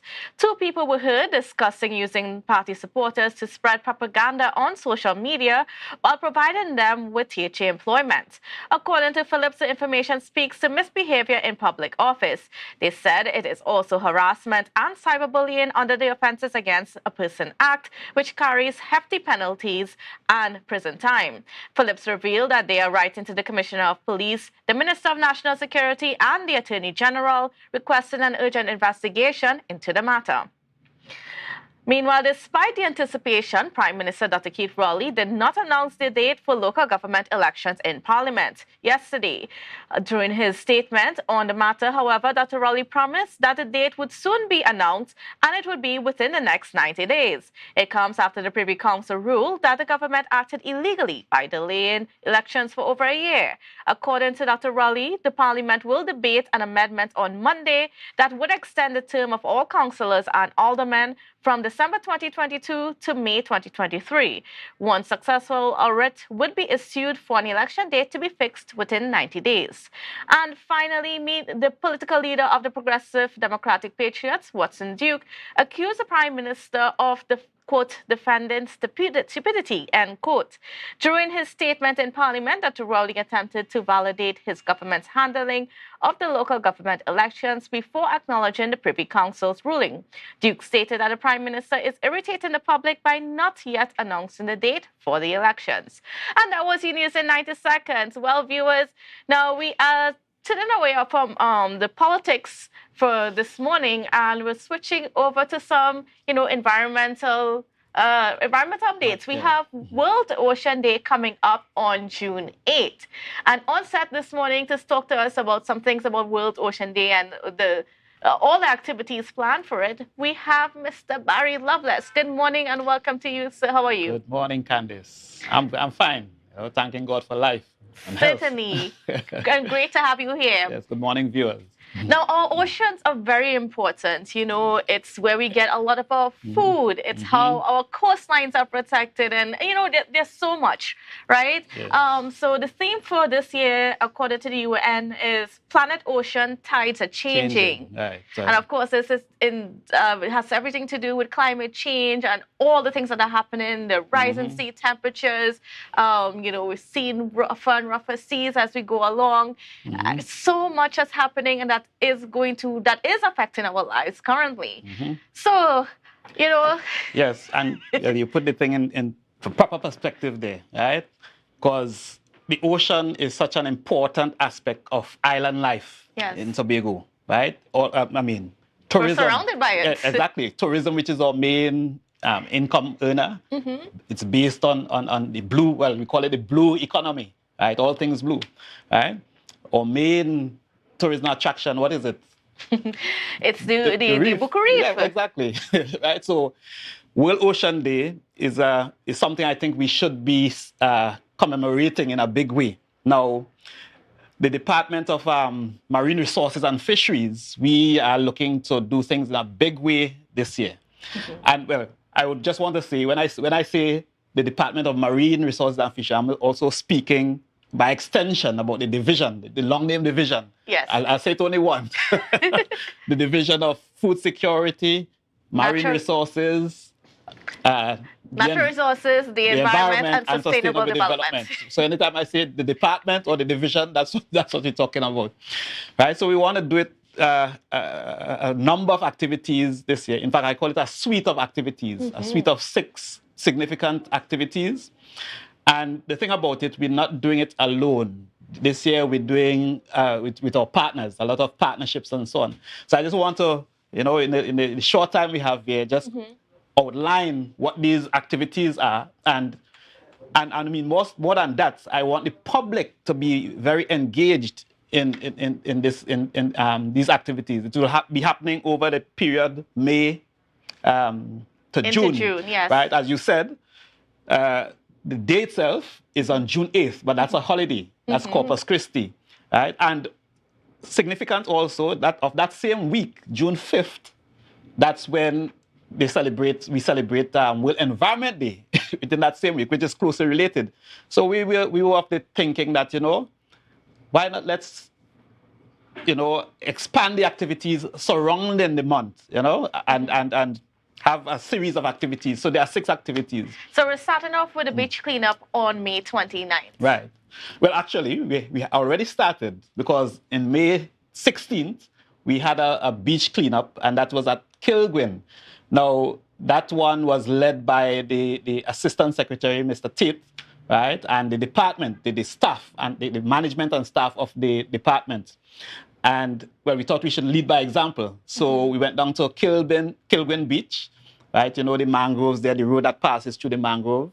So we cleaned up on either side and along the beach, right? So that kind of signaled the launching of these activities. Now, Monday coming, May 29th, that's when we have another beach cleanup. And that this time it will be on No Man's Land. We're going to clean up No Man's Land and also Wind Hole. That's at Pigeon Point, that beach in the back there that they do all the water sports and so. Right, so those are going to be the areas that we're going to look at on Monday coming. And who we expect to engage in this one, users of the reef. Persons such as reef tour operators, you know, people who use that area for water sports, even the persons who vend on No Man's Land and so. We expect to engage them in that cleanup. And also, well, that's mostly on No Man's Land. And then in Pigeon Point, you know, we have schools wanting to participate. We have the various divisions, members from the various divisions wanting to participate and so on. Now, how that one is going to happen, we expect is 2 teams, right? One for the No Man's Land. We're going to be leaving off Gibson's Jetty at 8 o'clock. We're going to start the cleanup around, let's say 9, half 8, 9, right? And then we're going to do that for about an hour and a half, and then we're going to join the others at Wind Hole. Right? those coming in from Windhole, from land, they assemble at Pigeon Point, right? And I should say that Pigeon Point is a major partner in this one because I want to mention the partners along the way. Yes. Right? And so that's happening on May 29th. Yes. Right? No, but there's also something very exciting happening called BioBlitz. Right. Right. So right after that May 29th event, and well, I should mention also well, I just want to make sure I mention the partners. We have Pigeon Point Heritage Park. We have the Department of Environment. We also have Tobago Recycle Resource Initiative. They will be the partners for that event. Right? So you mentioned BioBlitz. That one now is being hosted mainly by the Trinidad and Tobago Fields Naturalist Club and the University of the West Indies. Now let me explain BioBlitz a little bit. The first one they had in Tobago, that was in 2015, and that was at Charlottesville. And how it's organized, you have experts and volunteers who have interest in the various phyla. You know, like you have the bird people, the reptile people, the amphibian people, and so on. And then you have the marine people. And they form teams, and within a 24-hour span, these teams go out and collect data in terms of the amount of species they can find and describe, right? And they bring it back to the base, right? And they sort the data, analyze it, and so, and then they publish it, right? It's very exciting. So they didn't have any for the last 2 years because of COVID and so on. So this is the first time they're doing it again in person. And they're doing it in Buku? And this time they're doing it at Buku. The base camp now will be at the Buku Government Primary School, right? So 24 hours. Now, if you are interested in one of those areas, right, you can sign up. You go to their website, the Field Naturalist Club, Trinidad and Tobago Field Naturalist Club website, or the Facebook page, and you register for whichever aspect you're interested in. Now, the thing about it, of course, we being marine, we have a bias towards the marine, right? So we're organizing for surveys to be done within the protected area, right? And again, we'll be engaging some of the reef operators to help the snorkelers do their surveys and so on. And then... And you know, I mean, I'm going to pause it here because Mr. Lovelace, some time ago, you came up with a song that used to be teaching primary school children about, you know, just the species that were in the reefs and so on. Will we see a revival of that song to kind of get them thinking about what they should be looking for? That's highly possible. There are some other events coming up later, which that song might very well feature. Right? But we can come to that. There's a lot of... I'm talking fast. I'm not normally a fast talker, but we have a short time to say a lot of things. I'm trying to make sure the public get the full the fullness. Next on the list is the Lionfish Derby. And of course, this is important because while our reefs are threatened by the rise in sea temperatures and threats of chloral bleaching, we have this predatory fish that's in our waters that's not native to the Caribbean, but unfortunately it's here. Yes. Consuming all the other fish and lobsters and everything else. Yes.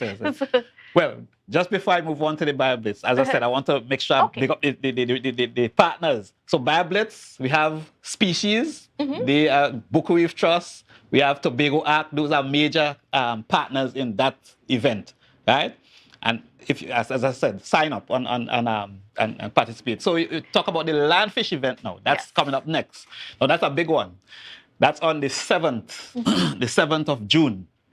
Now, as you've rightfully said, the landfish, I mean, I don't think the population is aware of it as they ought to be, but the landfish is here. It's an invasive species. It has no predators, really. No. It eats almost everything that is smaller than it, you know, and so it's posing a real challenge to our marine environment. And they're getting bigger and bigger in our waters as well. Yes, getting bigger and fat and flourishing, right? And I have a slogan saying, let's eat the landfish before the landfish eat us. Right? Because I don't know if people realize, because like I've been around and you've seen like when you cut open the lionfish and you find all the amount of different species. They can do a BioBlitz for what the lionfish consume. Actually, IMA, who is a major partner in this one, they will be doing just that. Right? The capture, the fish caught from the Lionfish Derby, they will be analyzing the gut for contents. That's an ongoing study that they have so that they can understand, you know, what it preys upon and so on. And it seems as though it preys upon everything. Everything. Well, that's the finding so far. Almost everything you find in the gut of the lionfish. But the only way to deal with the lionfish is to put pressure on them, hunting pressure. right? That's the most reasonable way across the Caribbean that has been there. So we say we have to control the population. So that's part of the objective of this. Now, will we have a cookout for it? Because lionfish tastes very good. I get into I get into that. It tastes very good. And so we're promoting this derby, right? Now, the derby itself is a fun thing and interesting, but it has a serious objective behind it. Now, how we're promoting how it's organized, it's on the 7th, right? You can organize, it's by teams. You can only enter by a team because an activity like that, we don't want individuals going out alone. You must dive with a couple, a pair, and you must have a boat captain, right? So a team must have at least one boat captain and 2 divers, right? You go out and you could start anytime on that day of the 7th. You could start to catch fish. You could start from midnight, right? But the key is you must land your fish at the landing station at 2 or before, 2 p.m. on that day. And it's at the Castara fishing facility where that will be held, right? So you can register, again, in terms of the registration forms going around on social media. And so if you can't find it there, the easiest place you can find to register, tobagoarc, ARC.org, tobagoarc.org. If you go to that website, you'll find it there where you can register your team. Right? Now we have a couple more minutes, right? So let's touch on the other events such as the Blue Heritage Symposium. The Blue Heritage Symposium now, that's happening on the 9th, right? So the landfish would have been the 7th, the holiday is the 8th, and then we have now the 9th of June. Blue Heritage, World Ocean Day, Blue Heritage Symposium, that will be happening at Pigeon Point, right? Now, there we expect to engage organizations that are involved heavily in the blue sector, right? So organizations like IMA, the same Trinidad and Tobago Field Naturalist Club, Boku Reef Trust, even TADCO, right? And several others, species as well, will be doing presentations and engaging in discussion at that symposium. We also intend to have students there, and I expect some high-level people to be there discussing high-level things because, well, my own personal hope is that that conference will deal with one major issue, right? And that is pertaining to our main blue asset, as you said, the Boku Reef, right? And the question is, how can we do better at managing this resource? How can we do better, right? This park has been, since 1970, well, I can't remember what, 76 or somewhere there, right? And then we had a management plan. The IMA would have created a management plan in 1995. It speaks to zoning the area. It speaks to user conflict and stakeholder management and all these things. And still, we've been struggling over the years to get it right. Yeah. How do we manage such that we meet our conservation objectives as well as our tourism objectives? These things need to harmonize. And so I'm hoping in that symposium that will be a discussion that will move us one step closer to managing that space, that seascape. Very, very properly. important discussions. Yeah. And of course, as part of it, there's a field trip part for, and I think that'll be for students. Yes, the next day. Those are for primary school students, or? Well, mostly secondary, students, okay, primary and secondary, but they have to register. I think last time I spoke to the organizers of that, who is Species, I think the places will fill, so much subscription, it's oversubscribed already, right? So, but Species is the main partner in that one. Yeah. And then finally, you have a seafood fair. I think everybody can be excited for this one. Most people would be excited about that one, right? Now, that one, we expect that TADCO will be leading in that one. TADCO has the normal, what they call the Fish hub. the Fish Friday. Yeah. The Fish Friday is the last Friday of every month where they highlight seafood. But of course, granting we're celebrating oceans in June, we expect a really hyped up food fair, seafood fair, right? And this is called a special edition Fish Friday. And of course, the department now, what we'll be focusing on in that fair is the lionfish. So the lionfish caught a week or so earlier, we're hoping to cook it and sell it at the occasion. IMA will also be there giving information. I'll as be to how first in the line how to prepare purchase the lionfish. some lionfish. Yeah, because you know you have to prepare that. Yes, It's you a have to cut off this it's a spines. venomous Yeah. fish, so you have to have some knowledge in terms of how to prepare it and so. But as long as you cut the So- spines off, it should be Yeah, fine. So turn down your pot on June 30th. Turn down your pot and support that event. Seafood lovers and so on, come down there. We also expect to be there. You know, the fisher folk doing their thing. The vendors at the food hub. It's just at the Shore Park food hub. It's happening, right? So that should be a very exciting event as well.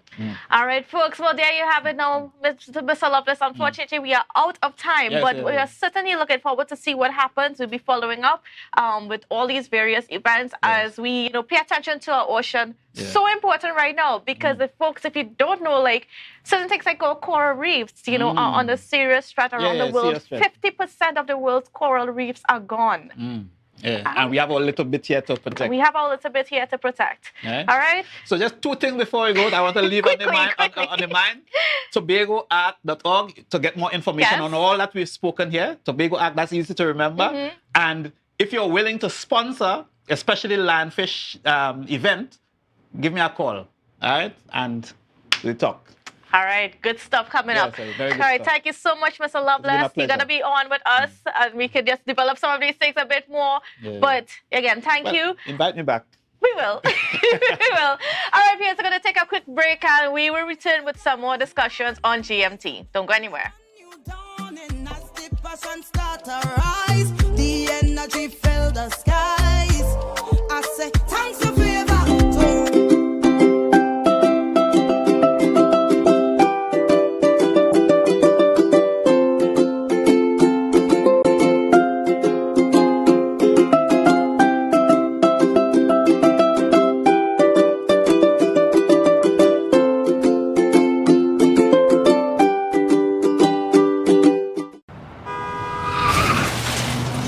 Everybody only worrying. Never ever worry. Don't mind how things looking hard. I tell them never ever worry. If your life can't get damaged bad. I tell them never ever worry. What I'm saying is true. So just consider Tatil is always right here for you. I tell them never ever worry. Don't mind if life make you sad. I tell them never ever worry. If your house get flooded out real bad.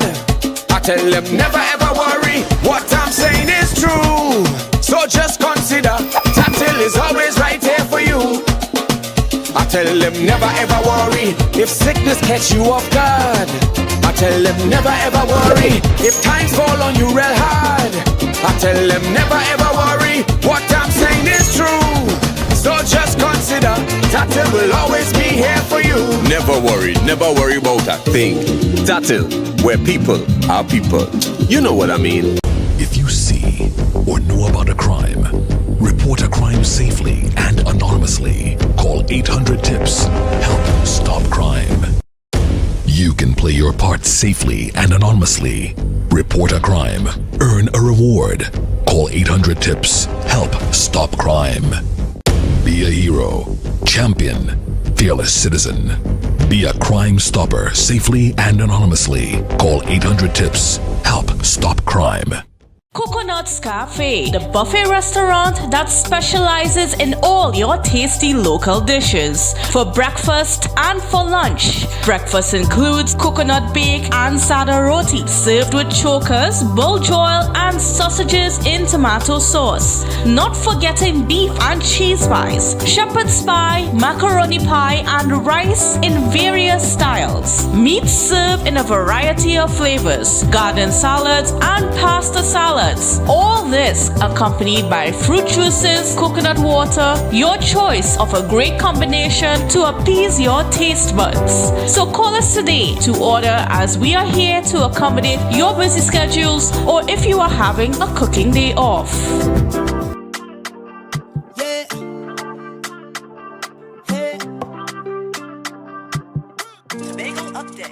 Welcome back to Good Morning Tobago on Tobago Updates. Well, viewers, we are switching our conversations now to something really exciting and happening in this space. We are being joined on set by Ms. Anne-Marie de Gazon, and she's the Youth Development Director in the Division of Community Development, Youth Development and Sport.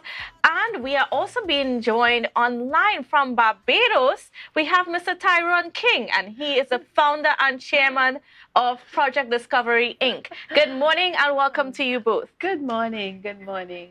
And Good thank you morning. for having me this morning. Smiling a little extra. I think it's the first time Mr. King and I are seeing each other. Hi. Wow. Okay. Now, let's get into things here. So CariFed 2023, what is it?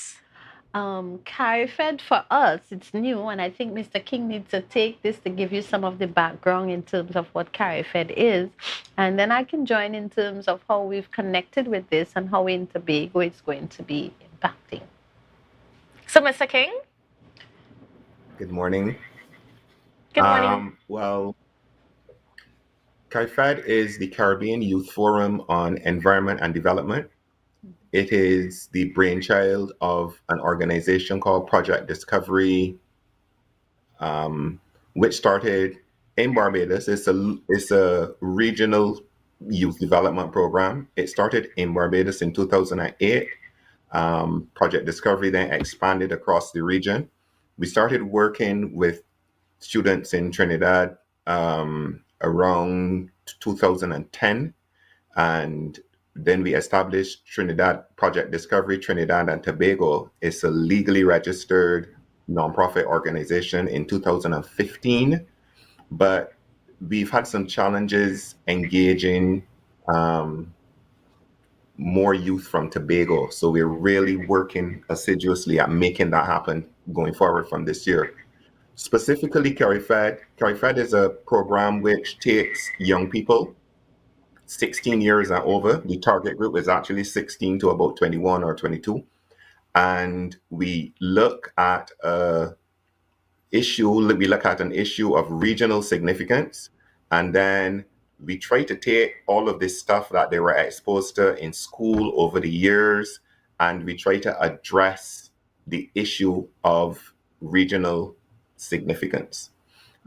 This year, the theme is culture and socioeconomics in the Caribbean.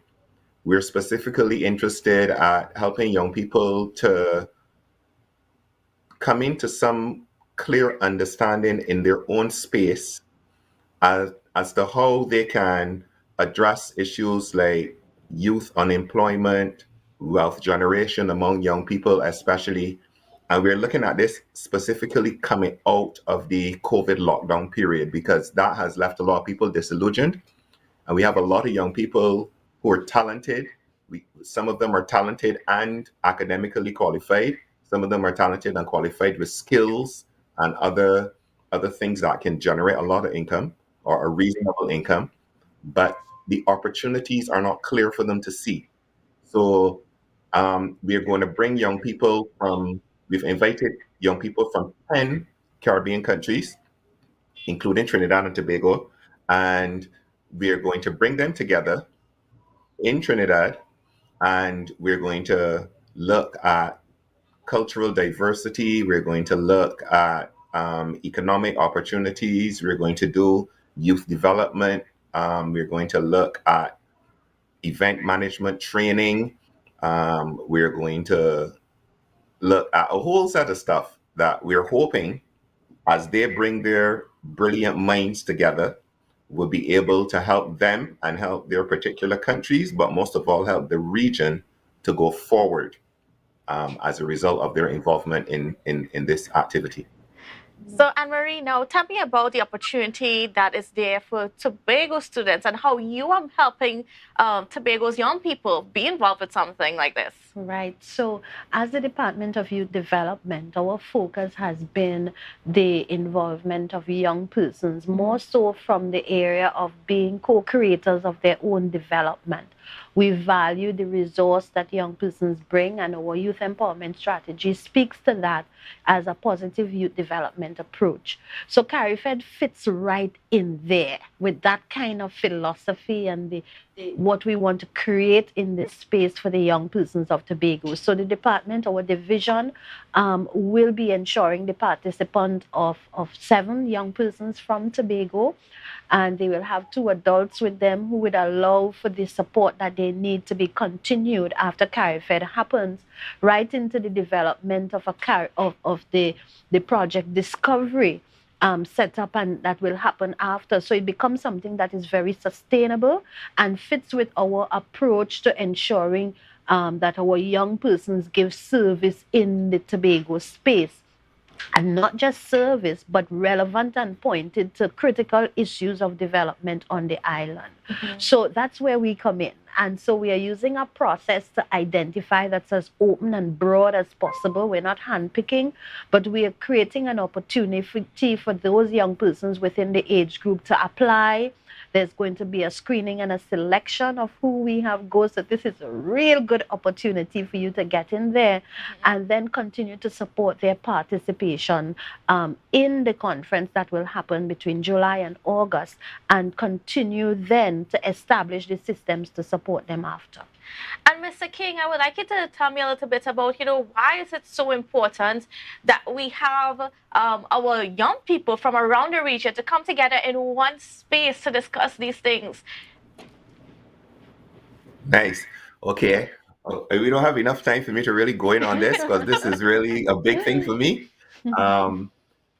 We have a challenge in the Caribbean where, in my opinion, we don't appreciate ourselves as individuals. We don't appreciate ourselves as nationals, and we most certainly don't appreciate ourselves enough as Caribbean people. So a lot of the perceived brighter students and a lot of the perceived more skilled individuals are often encouraged to leave the region. They're given the impression that there's nothing to do here. There's no opportunity here, and a lot of the times that's because their only perception is the perception of the space that they function in. So what we have done over the last 15 years, because Project Discovery was established in 2008, what we've done in the last 15 years is we've every year, except the years from 2020 to last year, we have brought young people from across the region together. They're stunned. They're always stunned because a lot of them know more from television and social media and stuff like that about what happens in big cities in North America and in Europe than they know about what happens in their sister countries in the region.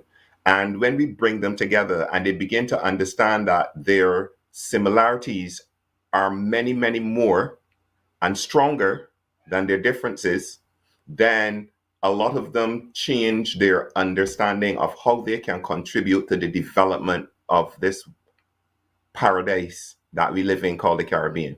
We live where other people try to come to vacation, where people spend 20 years saving money to come and spend 2 weeks. That's where we live. Why are we trying to go and live somewhere else? That's not making any sense to me.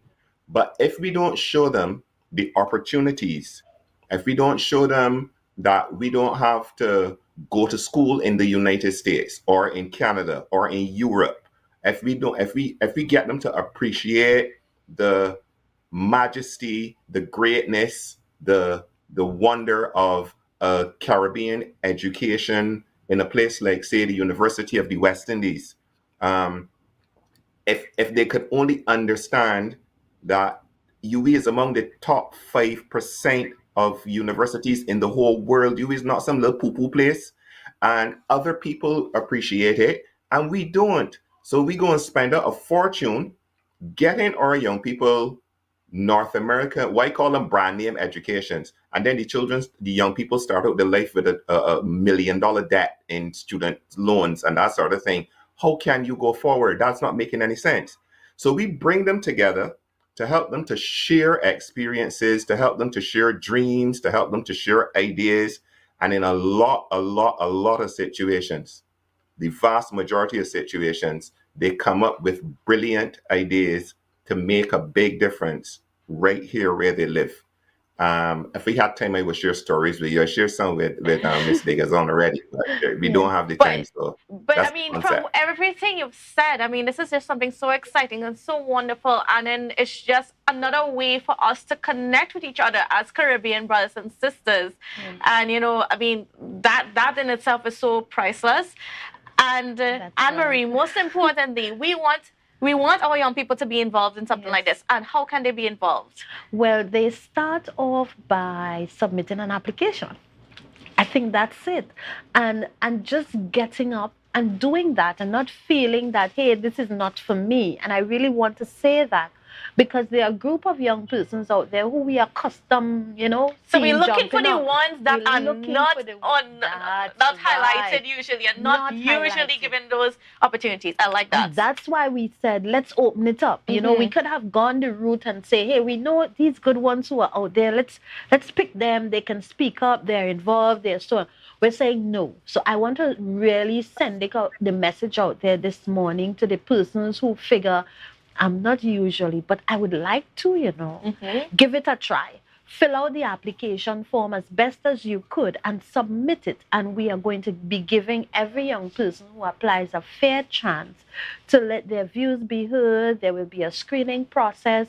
We will speak with you and we will identify the young persons, the 7, a blend of talent and energy that can take this forward. This is a beginning. It's not the end. So it's not just a going on a trip to Trinidad and going to a conference.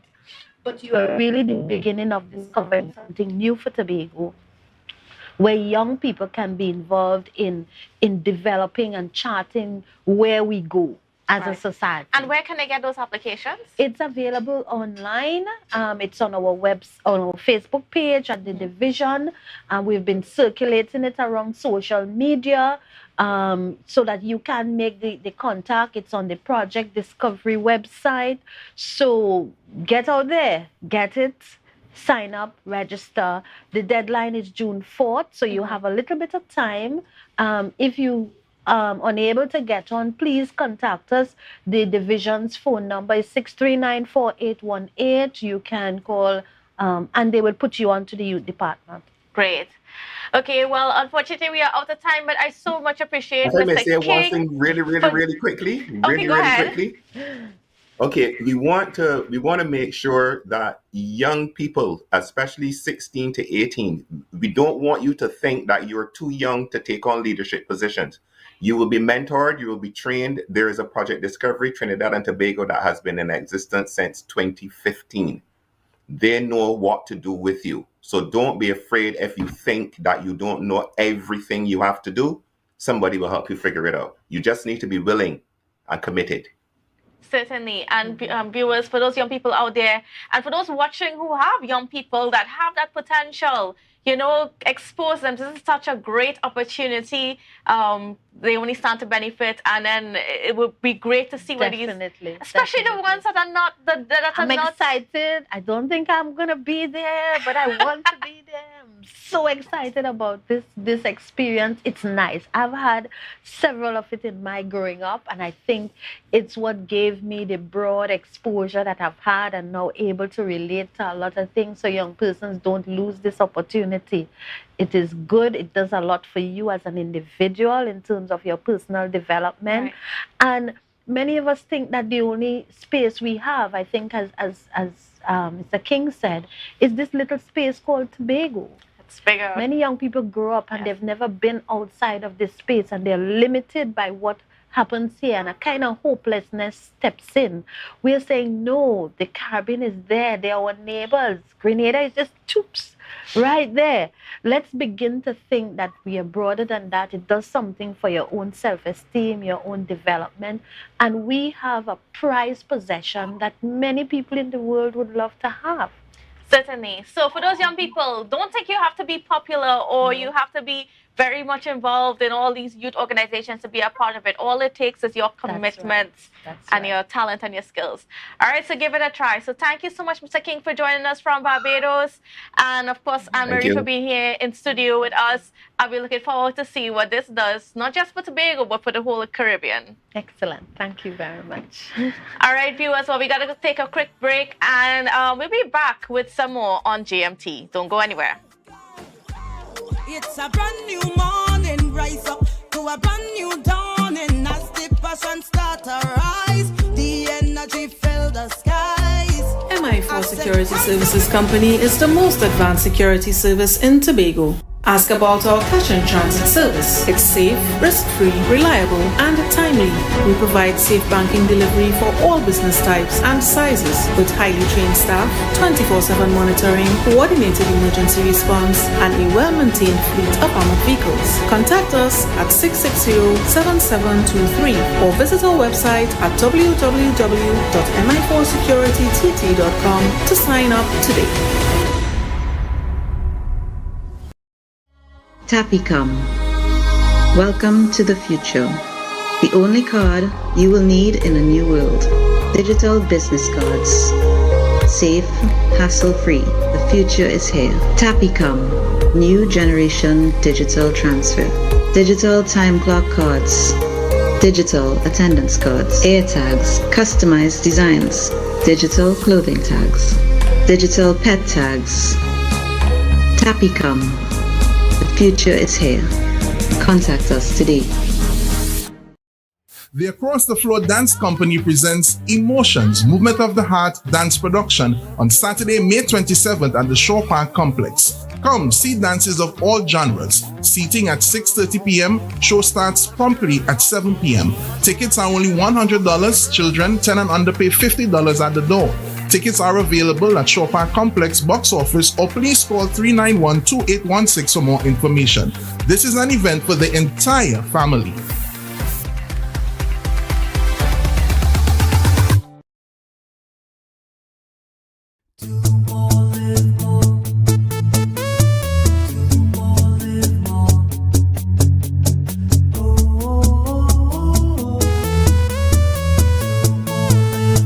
This is how it's gonna go. They better look up below, 'cause this is your show, and everybody's gonna know. Say it to them once again. They better look up below. This is your show, and everybody's gonna know.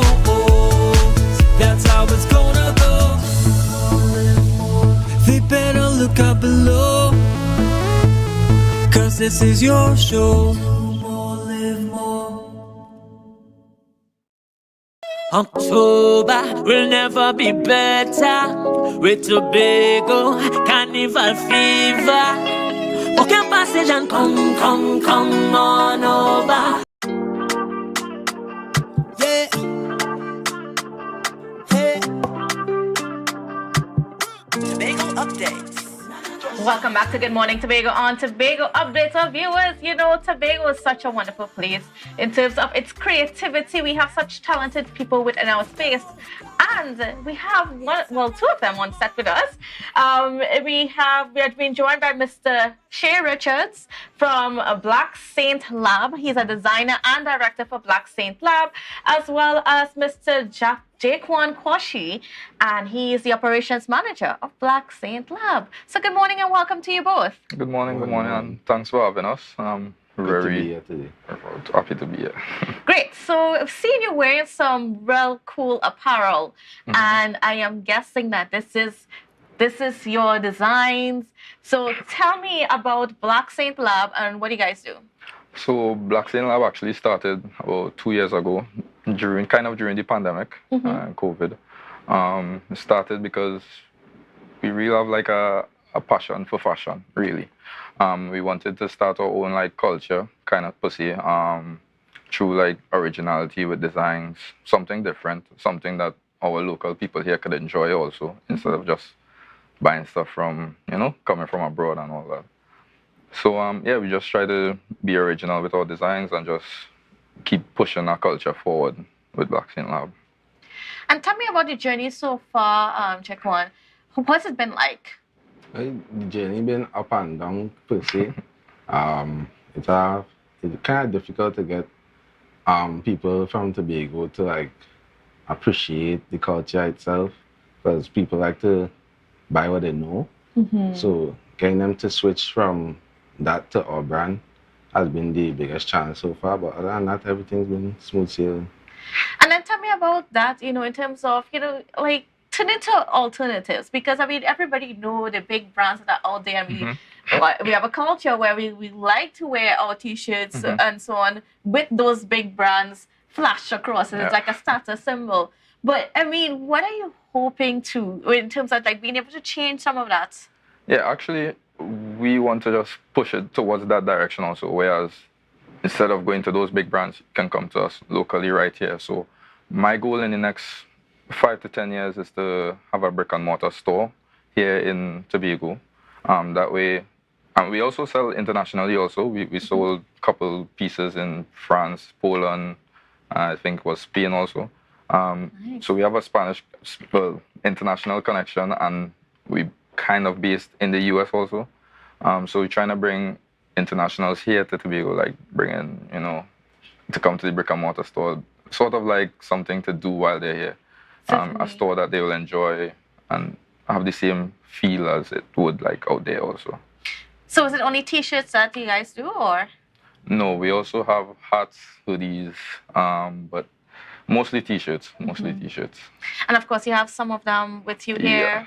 So this one is the one we are wearing right now.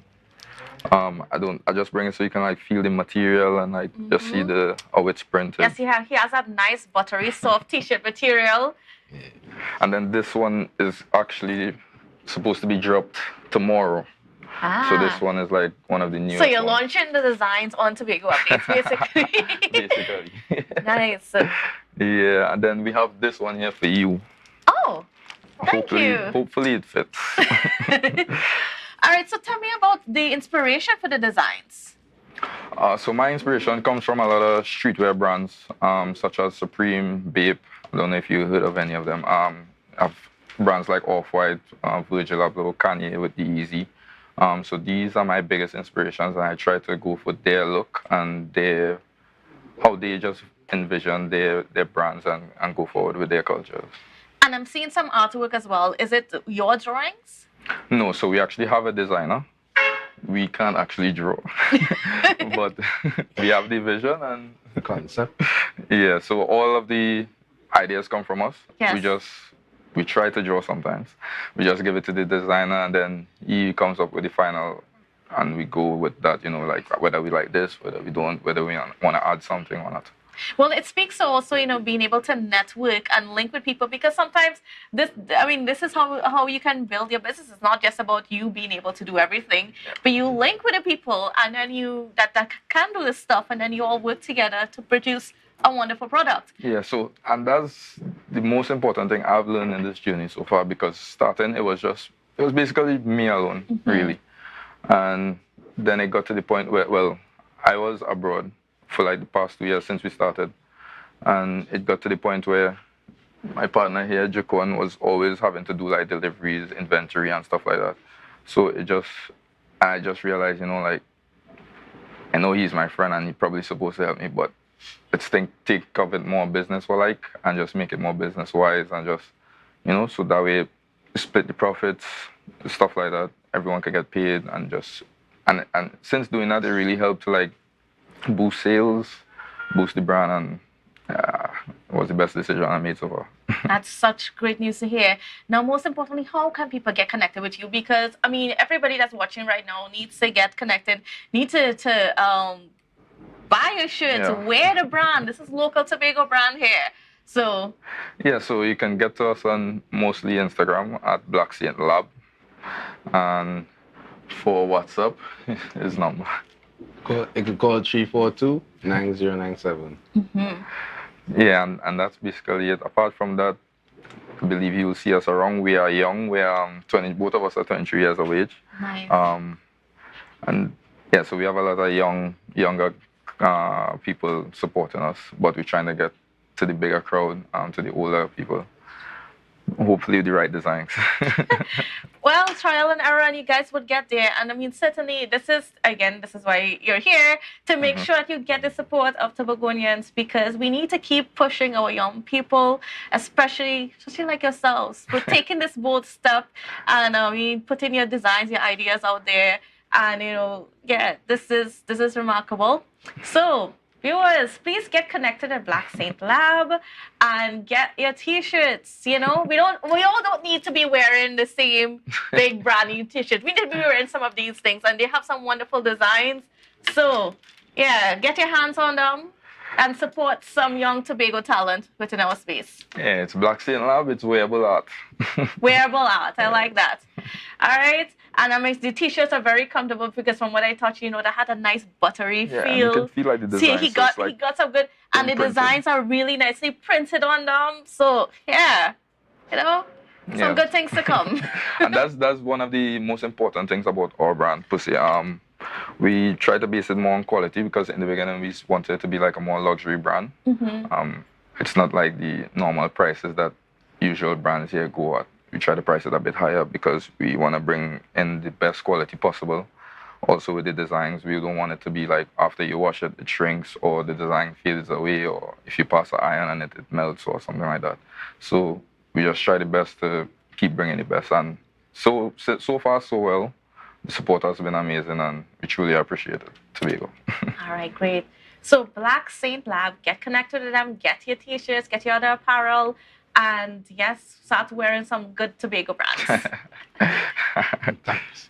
All right, great. Thank you both for being on with us and for sharing your idea. And yes, thank you so much. All right, viewers, well, that's it for the program this morning. It's been a pleasure being with you. I am Candace Jackson, so have a safe and wonderful day, and we'll see you again tomorrow. Tobago updates. Good morning, Tobago. Wake up with Candace and Denicia. Let's go. It's a brand new morning. Rise up to a brand new dawning. As the passion start to rise, the energy fill the skies. I say thanks for favor, to wake up and hear me neighbor. 60,000 people strong.